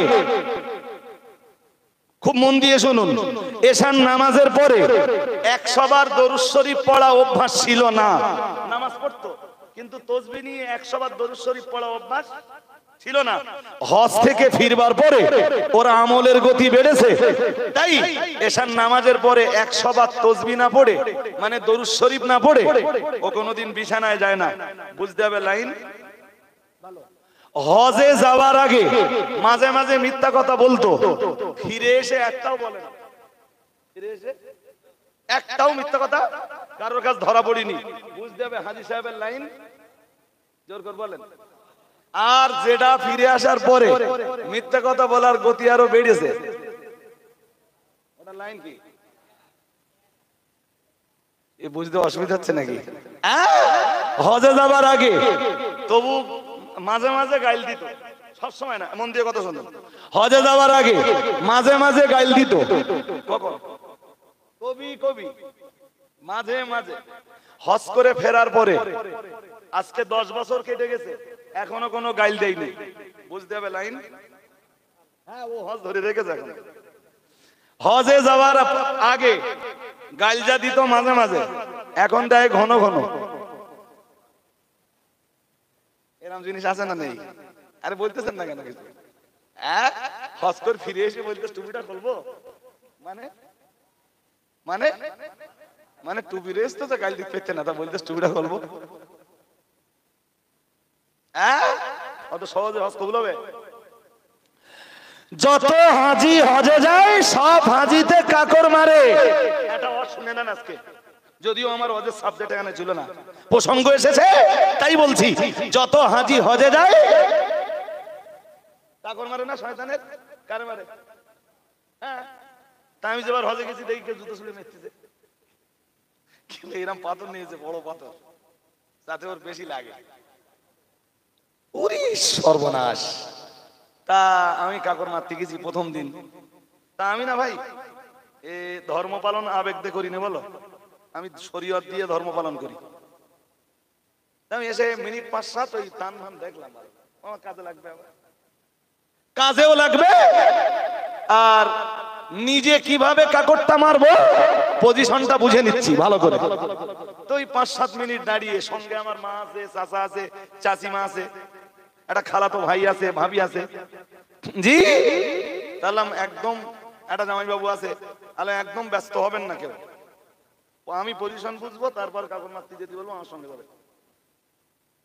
তাই একজন দেখলুম পাত্তে জুতো খুললে ছুড়ে দিলে, আর একজন এরম ব্যাগের থেকে একটা মদ্দা পাথর বের করেছে, ছুড়ে মেরে দিলে। আমি দাঁড়িয়ে দাঁড়িয়ে কি ভাবতে জানেন? জিলহজ মাসের 10, 11, 12, যদি প্রয়োজন হয় 13 তারিখ সবার প্রয়োজন হয় না কাকর মারার। 3 থেকে নিয়ে হার্ডলি 4 দিন না হয় শয়তান বিরাট মার খেলো। ওরা হাত পা বাঁধা আজকে হাজিদের কাছে মার খাবে এই 3-4 দিন। আচ্ছা, ও যার কাছে মার খাবে ও মারবার চেষ্টা করবে তো তার না? হ্যাঁ না বলে না? আরে বাবা, আপনারে যদি কেউ মারে তো আপনি তারে পাল্টা অ্যাকশন নেওয়ার চেষ্টা থাকবে না মনে? কদিন বাদে রাগ মিটে গেল, ও গল্প আলাদা, কিন্তু অ্যাকশন নেওয়ার টেন্ডেন্সি একটা তৈরি হবে তো। আমার আব্বার কাছে শুনেছি একটা গল্প, জানেন? আমার আব্বা গল্প তো কলকাতার একটা খুব প্রভাবশালী সম্মানী লোক, তার কথায় লোকে উঠতো বসতো। একটু শুনতে হবে যে বাবা, এই কথাটা না শুনলে মিস হবে, আপনাদের খুব দরকার। আমার আব্বা মাঝে মাঝে এমন এমন গল্প শোনাতো, সে তার ভিতরে শিক্ষা আছে। তো রাজাবাজার এলাকার লোক তার কথায় উঠতো বসতো, সে যা বলবে সে শেষ কথা বলবে। এই তোর দোকান বন্ধ তো বন্ধ, এই ওর দোকান খুলে দাও তো খুলে দাও, কোনো গল্প নেই। এই ওরে মেরে আসতে হবে তো মেরে আসতে হবে। এইরকম নেতা আজও দেশে আছে না? কিছু বলতেছেন না কেন? আছে না? জাহান্নামের আগুন দাও দাও করতেছে ওদের জন্য, এরকম করতেছে। কোথায় আছে জিজ্ঞেস করুন। রজব আলী সাহেব কোরআন শরীফ আর হাদিস শরীফের তত্ত্ব ছাড়া একটা কথা বলবে না। আজকে আজকে তুমি নেতৃত্ব দিবে, দাও, একদিন জাহান্নামের ফেরেশতারা নেতৃত্ব দিয়ে তোমাকে জাহান্নামের ভিতরে ঢোকাবে, সেটাও তোমাকে সহ্য করা লাগবে। তৈরি হও। আমি নিজের চোখে দেখেছি, নিজের চোখে। নেতা এসে বলতেছে দোকানটা বন্ধ করতে। কি ব্যাপার? নো ভোট দেয়নি। What is this? What is this? আজকে তোমার ক্ষমতা আছে, পাওয়ার আছে, লোকবল আছে, জনবল আছে, রাজ শক্তি আছে। হাসরের ময়দানে তোমার এই জনবল, লোকবল, তোমার অর্থবল, তোমার বাহুবল, সেদিন তোমার রাজ শক্তি, তোমার নেতৃত্ব, তোমার কর্তৃত্ব সেদিন কোন কাজে আসবে? কাজে আসবে? তুমি নিজেই সেদিন আল্লাহর আদালতে দাঁড়িয়ে বলবা হালাকা আন্নি সুলতানিয়া। কি বলবে জানেন এইসব নেতারা? সব যখন শেষ হয়ে যাবে আল্লাহর আদালতে, ওরা যখন জাহান্নামী ফয়সালা হয়ে যাবে, ওরাই সেদিন বলবে হালাকা আন্নি সুলতানিয়া। আমার নেতৃত্ব, আমার কর্তৃত্ব, আমার সুলতানাত, আমার বাদশাহিত্ব, আমার মাতব্বরি সব আজকে ধ্বংস হয়ে গেল। আল্লাহ বলবেন খুদু, জাহান্নামের ফেরেশতারে বলবেন মালদারে ধর। কি বলবেন? আরে কথা বলতেছেন না কেন? আল্লাহ বলবেন ধর রে ফাকুল্লু, শিকল দিয়ে বেঁধে ফেল। সুম্মাল জাহিম ফাসাল্লু, তারপরে আমার সাতটা দোজকের ভিতরে একটা দোজকের নাম হলো জাহিম। আল্লাহ বলবেন ওরে জাহিম নামীয় দোজকের ভিতরে ঢুকিয়ে দে। নাউজুবিল্লাহ বলুন। একটু জোর করে বলুন, আরো জোর করে বলুন।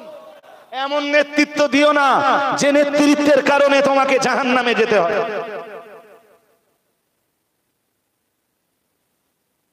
রাগ করবেন নাকি?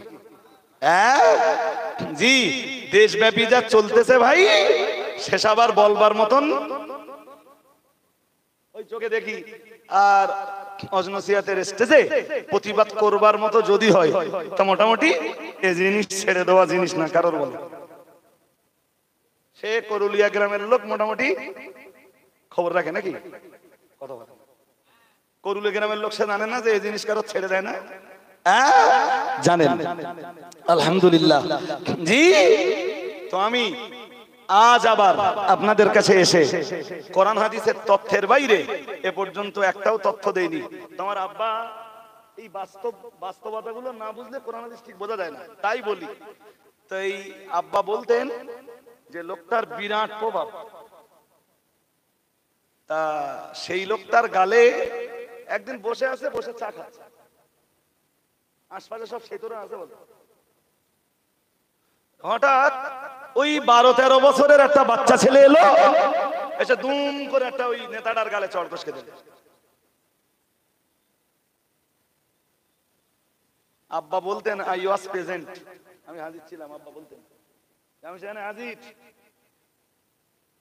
রাজাবাজার এলাকার অত বড় লিডার, অত বড় নেতা, আব্বা বলতেন ওই বাচ্চা ছেলের হাতে একটা চড় খেয়ে শোকে, দুঃখে, বেদনায়, শোকাতে শুকাতে শুকাতে শেষ পর্যন্ত মরি গেল।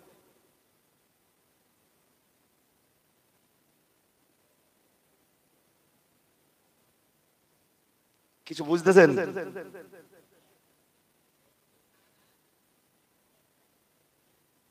এত টেনশন করেছে যে আমি, আমার এত প্রভাব, আমার এই প্রভাবের কি দাম আছে যে আমার একটা বাচ্চা ছেলে এসে আমার গালে চড় মারতেছে।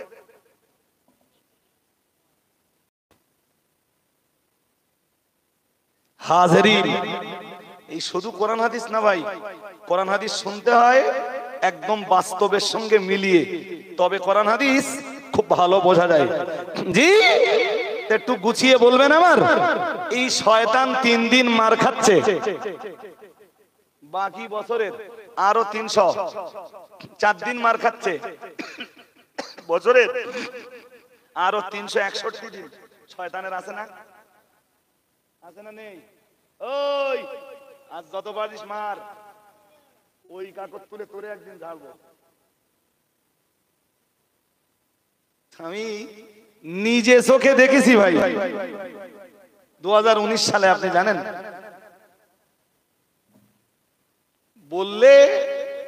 বললে অন্যদিকে মন দেবেন না, বললে অবাক হয়ে যাবেন। আমার লাস্ট টাইম হজ 2019 পরে এখনো হজ হয়নি। দোয়া করবেন খুললেই যেন আর একবার যেতে পারি। আল্লাহ কবুল করুন। বলুন আমি, আর একটু মন খুলে বলুন আমি। তা আমি নিজে চোখে দেখেছি বহু হাজির হজ এয়ারপোর্ট পর্যন্ত আসে না, ফিরে আসলে গ্রামের লোক বলো হাজি বলে, কিন্তু এয়ারপোর্ট পর্যন্ত মানে ও যে শয়তানের মেরেছে, শয়তানের এয়ারপোর্ট পর্যন্ত ওই হজ নিয়ে ফিরতি দেন। বিশ্বাস করেন? কথা বলেন। আর একবার না বলে দেখেন তাহলে কি বলি। 2019 সাল, আমার না 2013 সালে হজের খুব বেশি অভিজ্ঞতা হয়নি। 2019-এ যখন খাদেমুল হুজ্জাজ গেলাম, ওয়েস্ট বেঙ্গল গভর্নমেন্টের প্রতিনিধি, শুনতেছেন? ওয়েস্ট বেঙ্গল গভর্নমেন্টের, হ্যাঁ, প্রতি বছর 30-35টা করে প্রতিনিধি পাঠায় যারা হাজিদের সেবা দেবে ওখানে। তা আমি 2019 সালে একজন ছিলাম। খুব ভালো লাগতো ভাই, হাজিদের দ্বারে দ্বারে যাবা, সুখ দুঃখের কথাগুলো শোনা, কে অসুস্থ কে সুস্থ খোঁজ খবর নেওয়া, কার খাওয়া হয়েছে কার হয়নি, কে মা বাড়িতে ফোন করতে পারছে কে পারছে না, কার কি সমস্যা আছে, কার হসপিটালে নিয়ে যেতে হবে, জি এসব করে খুব আনন্দ পেতাম। সারা দিন রাত 10টা 11টা 12টা 1টা 2টো 3টে সারা রাত দিন লেগে যেত মাঝে মাঝে, তবু কোনোদিন বিরক্ত হতাম না। বলতাম আল্লাহ এরা তোমার মেহমান। হাদিসে এসেছে সালাসাতুন দাইফুল্লাহ, রাসূলুল্লাহ বলেছেন 3 শ্রেণীর মানুষ খোদ আল্লাহ পাকের মেহমান। সুবহানাল্লাহ বলতে পারেন না? আর একটু মন খুলে বলেন কার মেহমান? তার ভিতরে 1 নম্বরে আছে আল হাজ্জু, হাজিরা যারা হজ করতে যায় ওরা আমার আল্লাহর মেহমান হয়ে যায়। 2019 সালে প্রথম মক্কা, তারপর মদিনা, সবাই আগে হজ করে নিয়েছে, এবার মদিনা এসছে। একটা কথা একটু বলে দেই, আপনি হজ করতে গেছেন, এখন এই হজে যে টাকা জমা দেবেন ওই টাকা থেকে আপনার মক্কা মদিনার খরচের জন্য ইন্ডিয়া সরকার আপনাকে সৌদির টাকা দেবে 21 রিয়াল।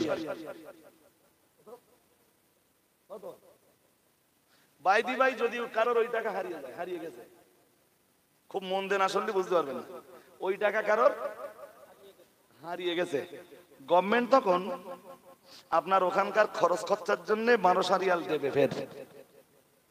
ওই 1200 রিয়াল আপনার ফেরত দেওয়া লাগবে না।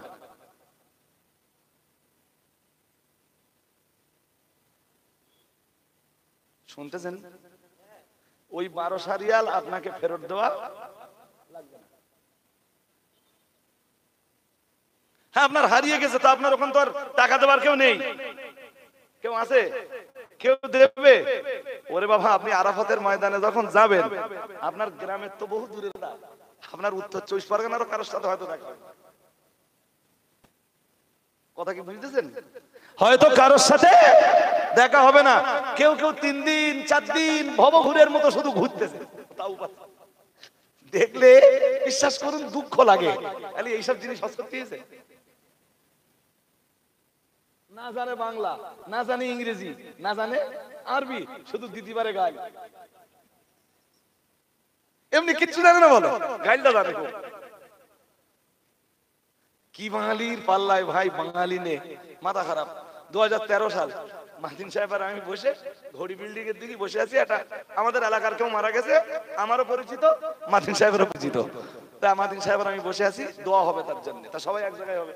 তা মাহদিন সাহেবের 2 রাকাত না 3 রাকাত নামাজ পড়তে এখনো বাকি আছে, সম্ভবত বেতের পড়তেছে হুজুর, আর আমাদের পড়া হয়ে গেছে।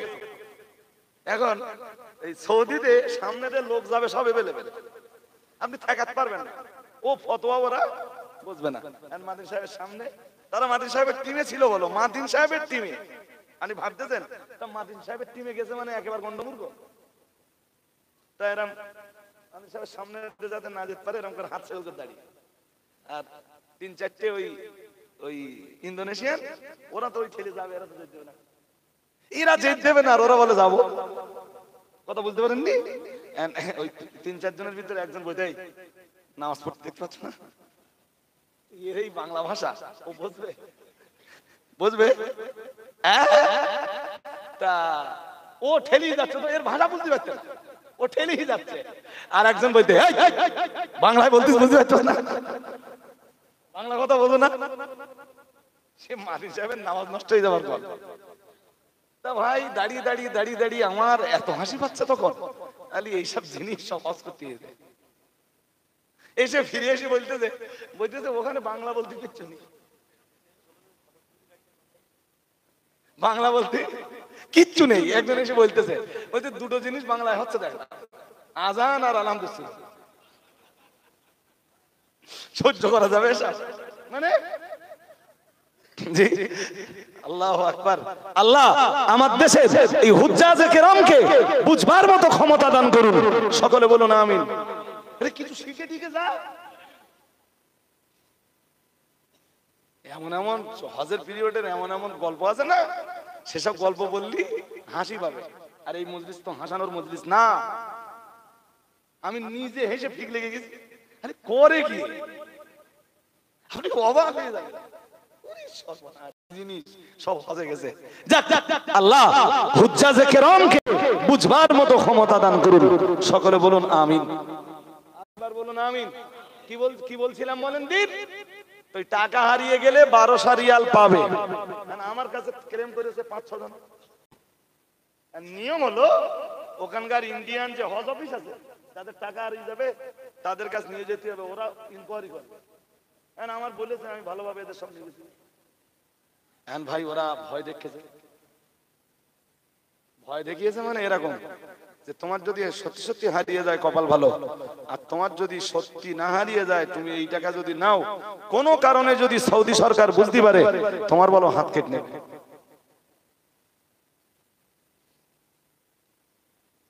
এই কথা বলতি সে 6-7 জনের জন্য গেছি, 3 জন গেছে কেটে বলছে আমরা আরেকবার খুঁজে দেখি।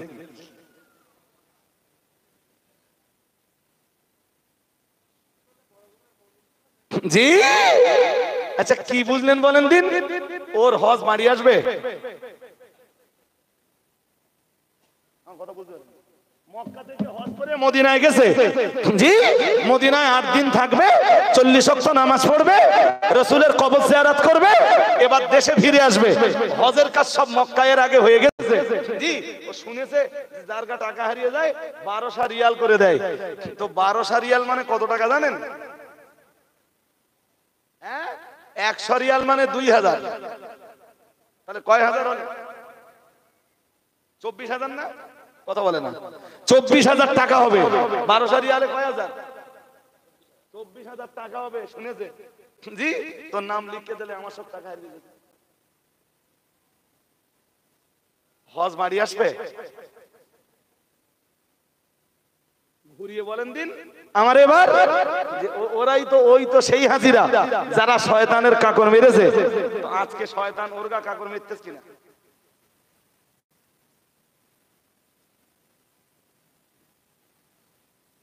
খুব সহজ পেয়েছেন বলেন। গো ব্যাক, বেশি বললে শুধু সময় যাবে। হাদিস শরীফ বিবরণ দিয়েছে, আজ আমি ভুলে যাইনি মিয়াজি, প্রিয় নবী মুহাম্মদুর রাসূলুল্লাহ সাল্লাল্লাহু আলাইহি ওয়াসাল্লাম নবী আমার জানিয়ে দিয়েছেন, ও আমার সাহাবীরা মনে রাখো, আমি মুহাম্মদুর রাসূলুল্লাহ সাল্লাল্লাহু আলাইহি ওয়াসাল্লাম আমি আল্লাহ পাকের নবী বলছি, মা মিন ওয়ালাদিল বাররিল ما من ولد بار ينظر إلى والديه إلا كتب الله له بكل نظرة رحمة حجة مبرورة أو كما قال عليه السلام। ও বাবাজিরা ভাইরা, লক্ষ লক্ষ টাকা খরচ করো, হাজী সাহেব হজ করবে, এরপরও হাজীর হজ কবুল হবে কিনা কোনো গ্যারান্টি নাই। হাজী হজ নিয়ে দমদম এয়ারপোর্ট পর্যন্ত ফিরে আসতে পারবে কিনা তার কোনো গ্যারান্টি নেই। ও বাবাজিরা ভাইরা, কিন্তু বড় মজার ব্যাপার, দয়ার নবী মুহাম্মদুর রাসূলুল্লাহ সাল্লাল্লাহু আলাইহি ওয়াসাল্লাম আমার আল্লাহর নবী জানিয়ে দিয়েছেন, কোন সন্তান যদি সকালবেলা, কোন সন্তান যদি তার মায়ের চেহারার দিকে, সন্তান যদি তার বাবার চেহারার দিকে একবার ভালোবাসার নজরে তাকায়, মহব্বতের নজরে তাকায়, নবী আমার জানিয়ে দিয়েছেন, মার বাপের প্রতি ভালোবাসার নজরে তাকানোর কারণে ইল্লা কাতাবাল্লাহু লাহু বিকুল্লি নাযরাতি রাহমাতিন হাজ্জাতাম মাবরুরাতান আও কামা কালা আলাইহিস সালাম। দয়ার নবী মুহাম্মদুর রাসূলুল্লাহ সাল্লাল্লাহু আলাইহি ওয়াসাল্লাম নবী আমার জানিয়ে দিয়েছেন, আমার আল্লাহ পাক রব্বুল আলামিন ওই সন্তানের আমল আমল্লা ভাই যে হজ কবুল করেছেন আল্লাহ, যে হাজির হজ আল্লাহর দরবারে মঞ্জুর হয়েছে, ওই হাজিরে আল্লাহ যতটা সওয়াব দেবে, মা বাবার দিকে ভালোবাসার নজরে দৃষ্টিপাতকারীর আমলনামায় আমার আল্লাহ ততটা নেকি লিপিবদ্ধ করে দেবে। আর একটু মন খুলে বল, মা বাপের সেবার দরকার আছে না নেই? এবার বলেন। আমি ওয়াজ ভুলে যাইনি, একটা ওয়াজও ভুলে যাইনি, সব মনে আছে। ও বাবাজিরা ভাইরা, আল্লাহ পাকের নবী বললেন একবার তাকালে একটা কবুল হজের সওয়াব পাওয়া যাবে। ভালো করে মাথায় রাখুন মিয়াজি। তাই নবীর একজন সাহাবী রাহমাতুল লিল আলামিন মুহাম্মদুর রাসূলুল্লাহ সাল্লাল্লাহু আলাইহি ওয়াসাল্লাম আল্লাহ পাকের নবীকে জিজ্ঞেস করলেন, ওয়া ইন্না দারামি আতামারাতিন ইয়া রাসূলুল্লাহ ইয়া হাবিবাল্লাহ হুজুর, আল্লাহর কোন বান্দা যদি তার বাবা আর মায়ের দিকে 100 বার নেক নজরে তাকায়, ভালোবাসার নজরে তাকায়, হুজুর আল্লাহ ওই বান্দার আমলনামায় কি 100 বার 100টি মকবুল হজের সওয়াব। ও বাবাজিরা ভাইরা, সাহাবী নবীরে প্রশ্ন করলেন, দয়ার নবী আমার উত্তর দিলেন, তবে উত্তরটা দিলেন চরম সাবধানতার সাথে। এমন সাবধানতার সাথে নবী জবাব দিলেন, সাহাবী এরপরে যেন আর প্রশ্ন করবার মতো কোনো সুযোগ না পায়। ও বাবাজিরা ভাইরা, সাহাবী প্রশ্ন করলেন, হুজুর কোন নেক সন্তান যদি 100 বার তার বাবার মায়ের দিকে ভালোবাসার নজরে তাকায়, নেক নজরে তাকায়, হুজুর 100টা কবুল হজের সওয়াব কিসে পাবে? নবী যদি বলতেন পাবে, সাহাবী আবার প্রশ্ন করতেন, ওয়া ইন্না দারা আলফা মাররাতিন ইয়া রাসূলুল্লাহ, 1000 বার যদি কোন সন্তান তার মায়ের চেহারার দিকে বাবার চেহারার দিকে ভালোবাসার নজরে তাকায়, হুজুর 1000টা কবুল হজের সওয়াব কি হবে? সাহাবী আবার জিজ্ঞেস করতেন, ওয়া ইন্না দারা মিয়াতা আলফা মাররা ইয়া রাসূলুল্লাহ, 1 লক্ষ বার তাকালে হুজুর 1 লক্ষ কবুল হজের সওয়াব কি হবে? তাই নবী এমন কায়দায় জবাব দিলেন, সাহাবীর প্রশ্ন করবার মতো কোনো জায়গা যেন না থাকে। সাহাবী জিজ্ঞেস করলেন, ওয়া ইন্না দারামিয়াত মাররা ইয়া রাসূলুল্লাহ, কোন সন্তান যদি মার বাবার দিকে ভালোবাসার নজরে 100 বার তাকায়, তখন কি হবে বলুন? নবীজি বললেন, কাল আল্লাহু আকবার, আল্লাহু আকবার, আল্লাহু আকবার। দয়ার নবী রাসূলুল্লাহ বললেন, আমার আল্লাহ মহান, আল্লাহ মহান, আমার আল্লাহ মহান, আমার আল্লাহ মহান। ও সাহাবী, একবার কেন, 100 বার কেন, 1000 বার কেন, 1 লক্ষ বার কেন? যতবার তুমি ভালোবাসার নজরে তোমার বাবা মায়ের দিকে তাকাবে, আল্লাহ তাআলা তোমার আমলনামায় ততগুলি মকবুল হজের সওয়াব লিপিবদ্ধ করে দেবে। আর একটু মন খুলে কথা কি বোঝা যায়? হ্যাঁ, বেয়াদবি করবে না। এই জন্য বাবার মায়ের সঙ্গে বাবা মা বেঁচে থাকা, তোমার গুনাহ মাফ হওয়ার একটা দরজা খোলা থাকা, বাবা মা বেঁচে থাকা, তোমার নেকির দরজা একটা ওপেন থাকা। সুবহানাল্লাহ পড়তে পারেন না? আর একটু মন খুলে বলতে পারেন না? জি। ও বাবাজিরা ভাইরা, ও আমি লম্বা করব না। দয়ার নবী মুহাম্মদুর রাসূলুল্লাহ সাল্লাল্লাহু আলাইহি ওয়াসাল্লাম আমার আল্লাহর নবীর দরবারে একবার একজন সাহাবী এলেন, এসে বললেন, ইয়া রাসূলুল্লাহ, ইয়া হাবিবাল্লাহ, হুজুর হাল ইয়াবকা আলা আবওয়াইয়া, হাল ইয়াবকা মিন বিররি আবওয়াইয়া শাইউম বাদা মাউতিহিমা। ইয়া রাসূলুল্লাহ, ইয়া হাবিবাল্লাহ, হুজুর আমরা আপনার সাহাবীরা তো বুঝতে পেরেছি, হুজুর আপনার কাছে কোরআন নিয়ে আমরা বুঝেছি, আপনার জবানের হাদিস শুনে আমরা বুঝেছি। ইয়া রাসূলুল্লাহ, ইয়া হাবিবাল্লাহ, হুজুর আব্বা জান আর আম্মা জান বেঁচে থাকলে সেবা করা লাগবে। ইয়া রাসূলুল্লাহ, ইয়া হাবিবাল্লাহ, কিন্তু আজকের প্রশ্ন আমার জিন্দা আব্বা আম্মার জন্য নয়। ইয়া রাসূলুল্লাহ, আমার আব্বা জান আর আর আমার আম্মা জান কবরে জমিনে চলে যাবার পরে, আমার আব্বা আর আম্মার মৌতের পরে, মরণের পরে, ইয়া রাসূলুল্লাহ ইয়া হাবিবাল্লাহ হুজুর, কোন দায়িত্ব কি সন্তানের জন্য আর বাকি থেকে যায়? ইয়া রাসূলুল্লাহ, মা বেঁচে থাকলে, বাবা বেঁচে থাকলে ওদের সেবা করা লাগবে, শুশ্রূষা করা লাগবে, ওদের প্রতি যত্নশীল হওয়া লাগবে। ইয়া রাসূলুল্লাহ ইয়া হাবিবাল্লাহ হুজুর, ওদের সেবা শুশ্রূষা ছাড়া আল্লাহর জান্নাত মিলবে না, মিলবে না, মিলবে না। ইয়া রাসূলুল্লাহ ইয়া হাবিবাল্লাহ হুজুর, এটা তো আমরা বুঝতে পারলাম, কিন্তু আমার আজকের প্রশ্ন, ফালিয়াবকা মিন বিররি ওয়ালিদাইয়া, ইয়া রাসূলুল্লাহ ইয়া হাবিবাল্লাহ হুজুর, আমার আব্বা আম্মার ইন্তেকালের পরও কি কোনো ভালো কাজ বাকি থেকে যায়? আবার রুহুমা, যেটা আমার আব্বা আম্মার ইন্তেকালের পরে আমার আব্বা জান আর আম্মা জানের জন্য আমি করতে পারি। ও বাবাজিরা ভাইরা, তাই নবী মুহাম্মদুর রাসূলুল্লাহ সাল্লাল্লাহু আলাইহি ওয়াসাল্লাম বললেন, শোনো সাহাবী, তুমি বেঁচে থাকা অবস্থায় তাদের তো সেবা করবাই, মায়ের সেবা তো করবাই, বাপের সেবা তো করবাই। এরপরে আমি মুহাম্মদুর রাসূলুল্লাহ সাল্লাল্লাহু আলাইহি ওয়াসাল্লাম বলছি, আমি আল্লাহ পাকের নবী বলছি, কালান নবী সাল্লাল্লাহু আলাইহি ওয়াসাল্লাম আরবাউ খিসাল, আল্লাহ পাকের নবী বললেন, তোমার আব্বা জান, তোমার আম্মা জান কবরে চলে যাবার পরেও তোমার উপরে তাদের জন্য চারটি কাজ বাকি থেকে যায়। ও বাবাজিরা ভাইরা, সাহাবী জিজ্ঞেস করলেন, ওমা হুন্না ইয়া রাসূলুল্লাহ, ইয়া আল্লাহ ওই চারটি কাজ কি কি একটু দয়া করে বলুন। ও বাবাজিরা ভাইরা, দয়ার নবী মুহাম্মদুর রাসূলুল্লাহ সাল্লাল্লাহু আলাইহি ওয়াসাল্লাম নিজ জবানি মোবারকে বললেন, চারটি কাজ মা বাপ মরে যাবার পরে ও সন্তানের উপরে থেকে যায়। নবী আমার এক নম্বরে বললেন আদ-দুআ। ও আমার সাহাবীরা মনে রাখো, আমি মুহাম্মদুর রাসূলুল্লাহ সাল্লাল্লাহু আলাইহি ওয়াসাল্লাম বলছি, মা বাপ মরে যাবার পরেও মা বাপের প্রতি সন্তানের এক নম্বরের কর্তব্য হলো তাদের দুইজনের জন্য দোয়া করা।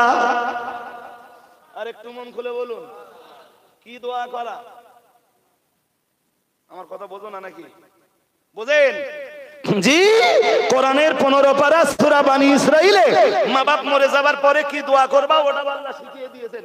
রব্বির হামহুমা কামা রব্বায়ানি। ও বাবাজিরা ভাইরা, আমার আল্লাহ পাক রব্বুল আলামিন বললেন, ওয়াকুল্লাহুমা কাওলান কারীমা ওয়াখফিদ লাহুমা জানাহাদ যুল্লি মিনার রাহমাতি ওয়াকুর রাব্বিরহামহুমা কামা রাব্বায়ানি সগীরা। ও বাবাজিরা ভাইরা, আল্লাহ পাক রব্বুল আলামিন আপনার মায়ের ইন্তেকালের পরে, আপনার বাবার ইন্তেকালের পরে কোন দোয়া আপনার বাবা মায়ের জন্য করবেন, আমার আল্লাহ তাআলা দোয়াটাও কোরআন শরীফে শিখিয়ে দিয়েছেন। বান্দা, তোমরা আমার শাহী দরবারে তোমার মা বাপের জন্য হাত দুখানা উঠাবার বলো, রব্বির হামহুমা কামা রব্বায়ানি সগীরা। ও রব্বুল আলামিন, ছোটবেলায় আমার আব্বা জান আম্মা জান আমারে ভালোবাসার কোলে লালন পালন করেছে। আল্লাহ আমার আব্বা আমার আম্মা জান আমাকে ভালোবাসার কোলে লালন পালন করেছে। আল্লাহ তাআলা আমার আব্বা জান আর আম্মা জান যেমন আমাকে ভালোবাসার কোলে লালন পালন করেছে, আল্লাহ আমার মা অন্ধকার কবরের ভিতরে শুয়ে আছে, আমার আব্বা জান অন্ধকার কবর নামিও জেলখানার আসামি। ও রব্বুল আলামিন, কামা রব্বায়ানি সগীরা।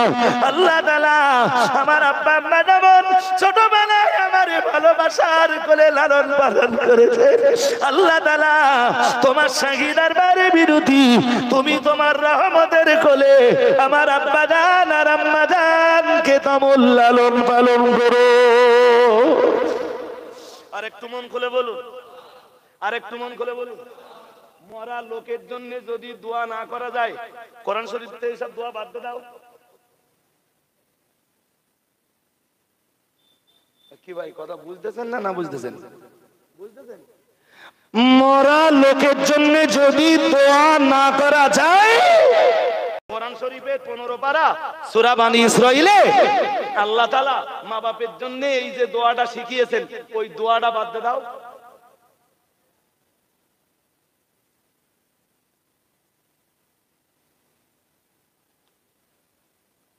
জেলিয়াতি ভালো, তবে জেলিয়াতিরও একটা সীমা থাকা দরকার আছে। আছে না নেই? আরে কিছু বলতেছেন না কেন? জেলিয়াতি ভালো, জেলিয়াতির সীমা থাকা দরকার আছে।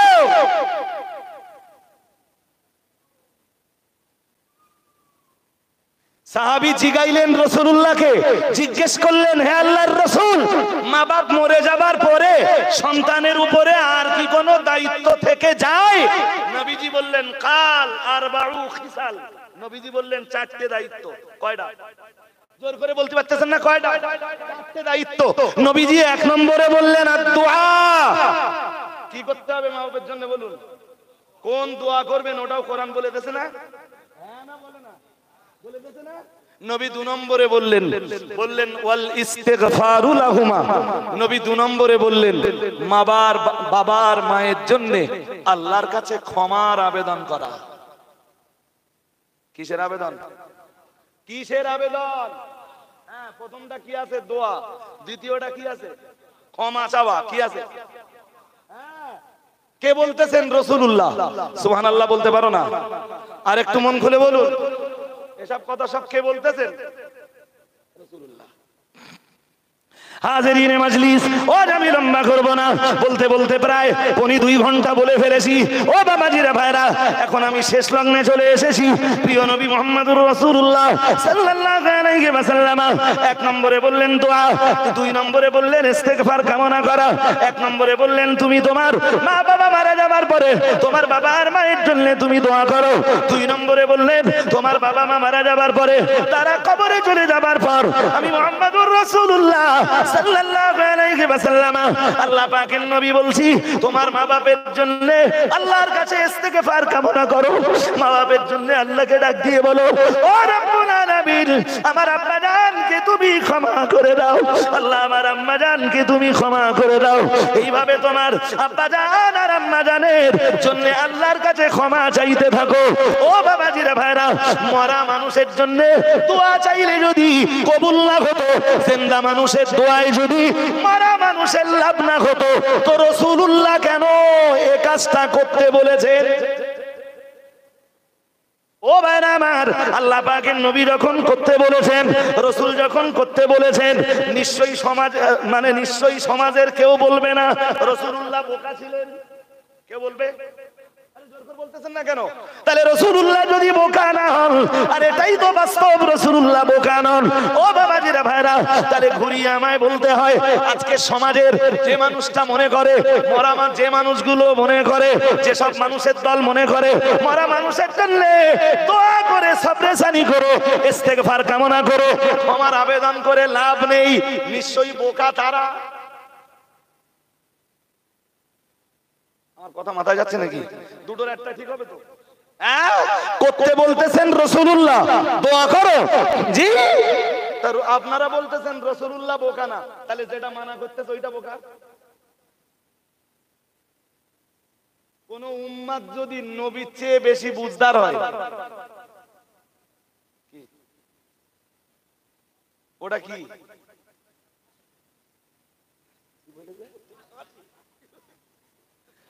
নবীর চাইতে কোন উম্মত যদি বুঝদার হয়, সে আবু জেহেলের চেয়ে ছোট দেখতেছেন তারে? আরে কথা বল, আবু জেহেল নবীর চেয়ে বুঝদার ছিল তো? হ্যাঁ না বলেন, বুঝদার ছিল তো? জি, আজকেও যদি কেউ রাসূলের চাইতে বড় বুঝদার হয়, ওটা আবু জেহেলের চাইতে ছোট কিছু? হাজিরিন হাজিরিন, পথ লম্বা করলে শুধু লম্বাই হয়ে যাবে।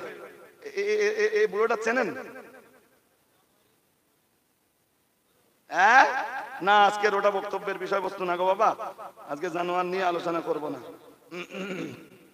লাস্ট হাদিস বিসমিল্লাহির রহমানির রহিম আন জাবির ইবনে আব্দুল্লাহ রাদিয়াল্লাহু তাআলা আনহু قال خرجنا مع رسول الله صلى الله عليه وسلم الى سعد بن معاذ حين توفي قال فلما صلى عليه رسول الله صلى الله عليه وسلم ووضع في قبره وصفي عليه سبح رسول الله صلى الله عليه وسلم فسبحنا طويلا ثم كبر فكبرنا فقيل يا رسول الله لما سبحت ثم كبرت قال لقد تضايق على هذا العبد الصالح قبره حتى فرجه الله عنه সুবহান আল্লাহ বলুন আর একটু মন করে বলুন হাদিসটা পড়ে দিলুম দিস ইজ এ ভাইটাল হাদিস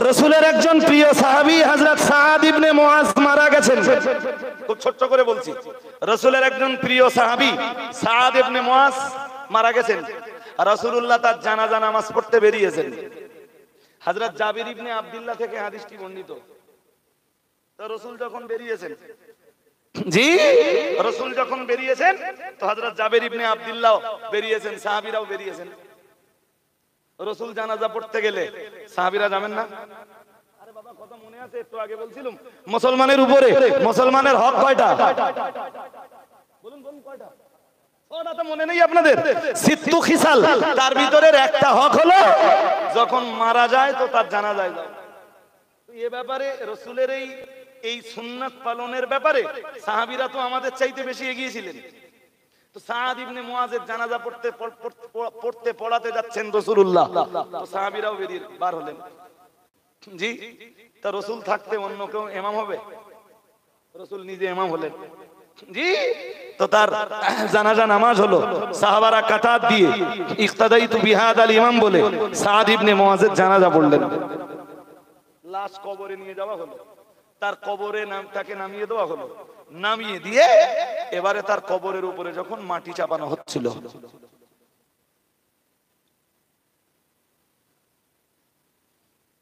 মাটি চাপিয়েও দেওয়া হলো রাসূল তখনও দাঁড়িয়ে হঠাৎ রাসূলুল্লাহ তাসবিহ পড়তে লাগলেন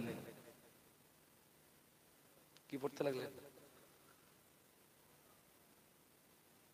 সুবহানাল্লাহি ওয়া বিহামদিহি সুবহানাল্লাহিল আযীম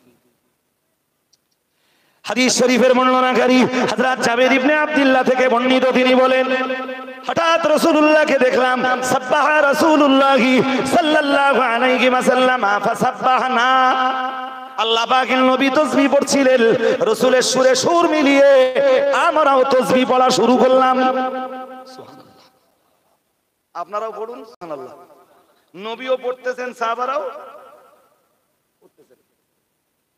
হযরত জাবির ইবনে আব্দুল্লাহর বর্ণনা বেশ কিছুক্ষণ তাসবিহ পড়ার পরে ফাকাব্বারনা প্রিয় নবী মুহাম্মদুর রাসূলুল্লাহ সাল্লাল্লাহু আলাইহি ওয়াসাল্লাম আল্লাহ পাকের নবীকে হঠাৎ আমরা তাকবীর বলতে শুনলাম আল্লাহর নবী হঠাৎ আওয়াজ দিচ্ছিলেন খুব উঁচু উঁচু আওয়াজ আল্লাহু আকবার আল্লাহু আকবার আল্লাহু আকবার আল্লাহু আকবার ফাকাব্বারনা প্রিয় নবী মুহাম্মদুর রাসূলুল্লাহ সাল্লাল্লাহু আলাইহি ওয়াসাল্লাম আল্লাহ পাকের নবী সাহাবী হযরত জাবির ইবনে আব্দুল্লাহর বর্ণনা যখন রাসূলুল্লাহকে তাকবীর পড়তে শুনলাম রাসূলের সুরে সুর মিলিয়ে আমরাও তাকবীর পড়া শুরু করলাম আল্লাহু আকবার আল্লাহু আকবার আল্লাহু আকবার আল্লাহু আকবার প্রিয় নবী মুহাম্মদুর রাসূলুল্লাহ সাল্লাল্লাহু আলাইহি ওয়াসাল্লাম এরপরে যখন সাদ ইবনে মুআজের কবর থেকে বেরিয়ে এলেন ও বাবাজিরা ভাইরা রাসূলুল্লাহ আল্লাহ পাকের হাবিব যখন মানে তার तमाम কাজ কাম কমপ্লিট করে বলা যায় একটু ফ্রি হলেন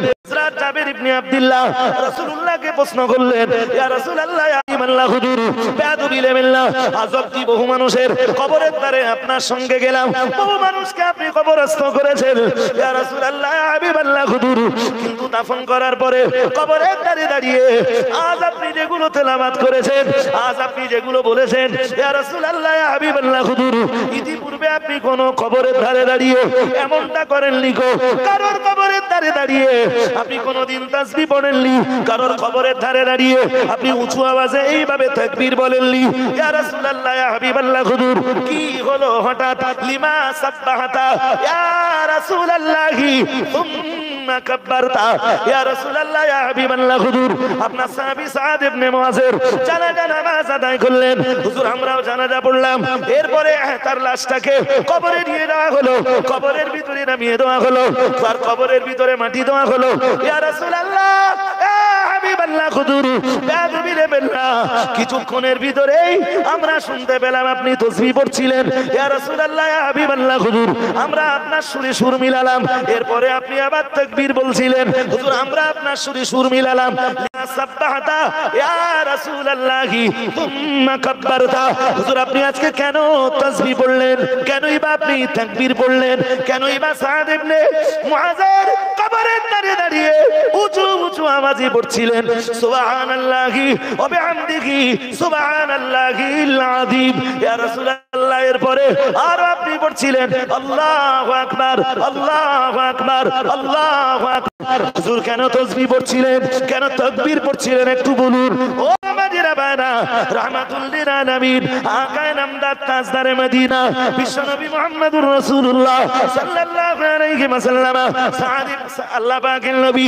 জাবের ইবনে আব্দুল্লাহ ডেকে বললেন হে আমার সাহাবী জাবের ইবনে আব্দুল্লাহ শোনো আমি মুহাম্মদুর রাসূলুল্লাহ সাল্লাল্লাহু আলাইহি ওয়াসাল্লাম আমার সাদ ইবনে মুআযের কবরের ভিতরে তাকে রাখবার পরে মাটি চাপিয়ে দিয়ে আমি নবী আমার নিজের চোখে দেখতে পেলাম লাকাদ তাদায়াকা আলা হাদাল আব্দিস সালিহি কবরুহু আমি মুহাম্মদুর রাসূলুল্লাহ সাল্লাল্লাহু আলাইহি ওয়াসাল্লাম আমি নিজে চোখে দেখতে পাচ্ছিলাম আমার সাদ ইবনে মুআযের কবরটা সংকীর্ণ হয়ে গেছে ও আমার সাহাবীরা আমি রাসূলুল্লাহ এই দৃশ্যটা দেখে আমি নবী তাসবিহ পড়তে লাগলাম আমি নবী তাসবিহ পড়তে লাগলাম তোমরা আমার সুরে সুর মিলিয়ে তাসবিহ পড়তে লাগলে এরপরে আমি নবী তাকবীর বলতে লাগলাম আল্লাহু আকবার আল্লাহু আকবার আল্লাহু আকবার আমার আল্লাহ মহান আল্লাহ মহান আল্লাহ মহান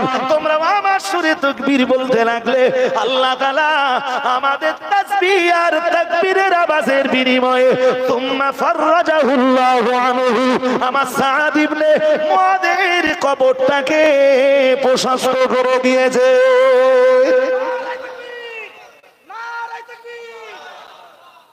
মরা মানুষের জন্য তাসবিহ তাহলিল তাকবীর তাহমিদ তেলাওয়াতে কোরআন করলে তারা পায় না জোর করে বলতেছেন না কেন এরপরেও যদি বলেন পায় না তো নবীর এই হাদিস আপনারা না জানেন না আমি জেনে কোন জায়গায় যাব ঘোষপাড়ায় কথা বলেন আরে করুলিয়ার মুসলমান ঘরের বাচ্চা যদি নবীর এই হাদিসকে বিশ্বাস না করে আমি ঘোষপাড়ায় যেয়ে প্রচার করব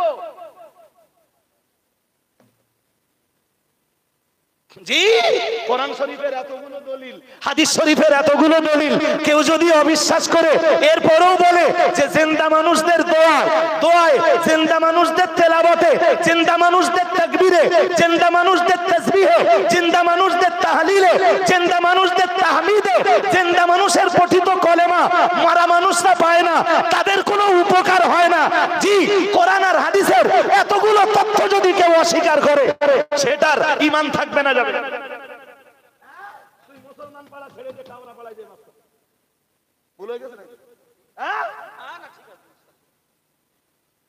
জি হাজিরিনে মজলিস ব্যাখ্যা অনেক দিয়েছি আলহামদুলিল্লাহ লম্বা সময় ধরে ওয়াজ করেছি এতটা আমিও ভাবিনি তো এতক্ষণের ওয়াজের জিস্ট বুঝেছেন যে জিন্দা লোকে মুর্দা দিকের জন্য কিছু করলে আমরা আশা করতে পারি ওই পর্যন্ত শেষ নয় ওটাই আহলুস সুন্নাহ ওয়াল জামাআতের আকীদা तमाम পৃথিবীতে আহলুস সুন্নাহ ওয়াল জামাআতের যত আলেম আছেন সবাই একমত যে জিন্দা লোকের দোয়ায় মরা লোকের উপকার হয় সুবহানাল্লাহ আর একটু মন খুলে বলুন না ইমাম আবু হানিফাও তার কিতাবে ফিকহে আকবরের ভিতরে তাই লিখেছেন ওই ফিকহে আকবরের ব্যাখ্যা করেছেন হযরত মুল্লা আলী কারি রাহমাতুল্লাহ আলাইহি তিনি বিস্তার ব্যাখ্যা করে প্রমাণ করেছেন জিন্দা লোকের দোয়ায় মরা লোকের উপকার হয় আরেকটু মন খুলে বলুন আবার এটাও ঠিক ওই মরা লোকগুলো যে দোয়া করে এই দোয়া জিন্দা লোকেরা হাড়ে হাড়ে উপলব্ধি করতে পারে আমি তো আরো ব্যাখ্যা দিতে গেলে লম্বা সময় দরকার আছে না? দ্যাটস ইম্পসিবল আজকে। জি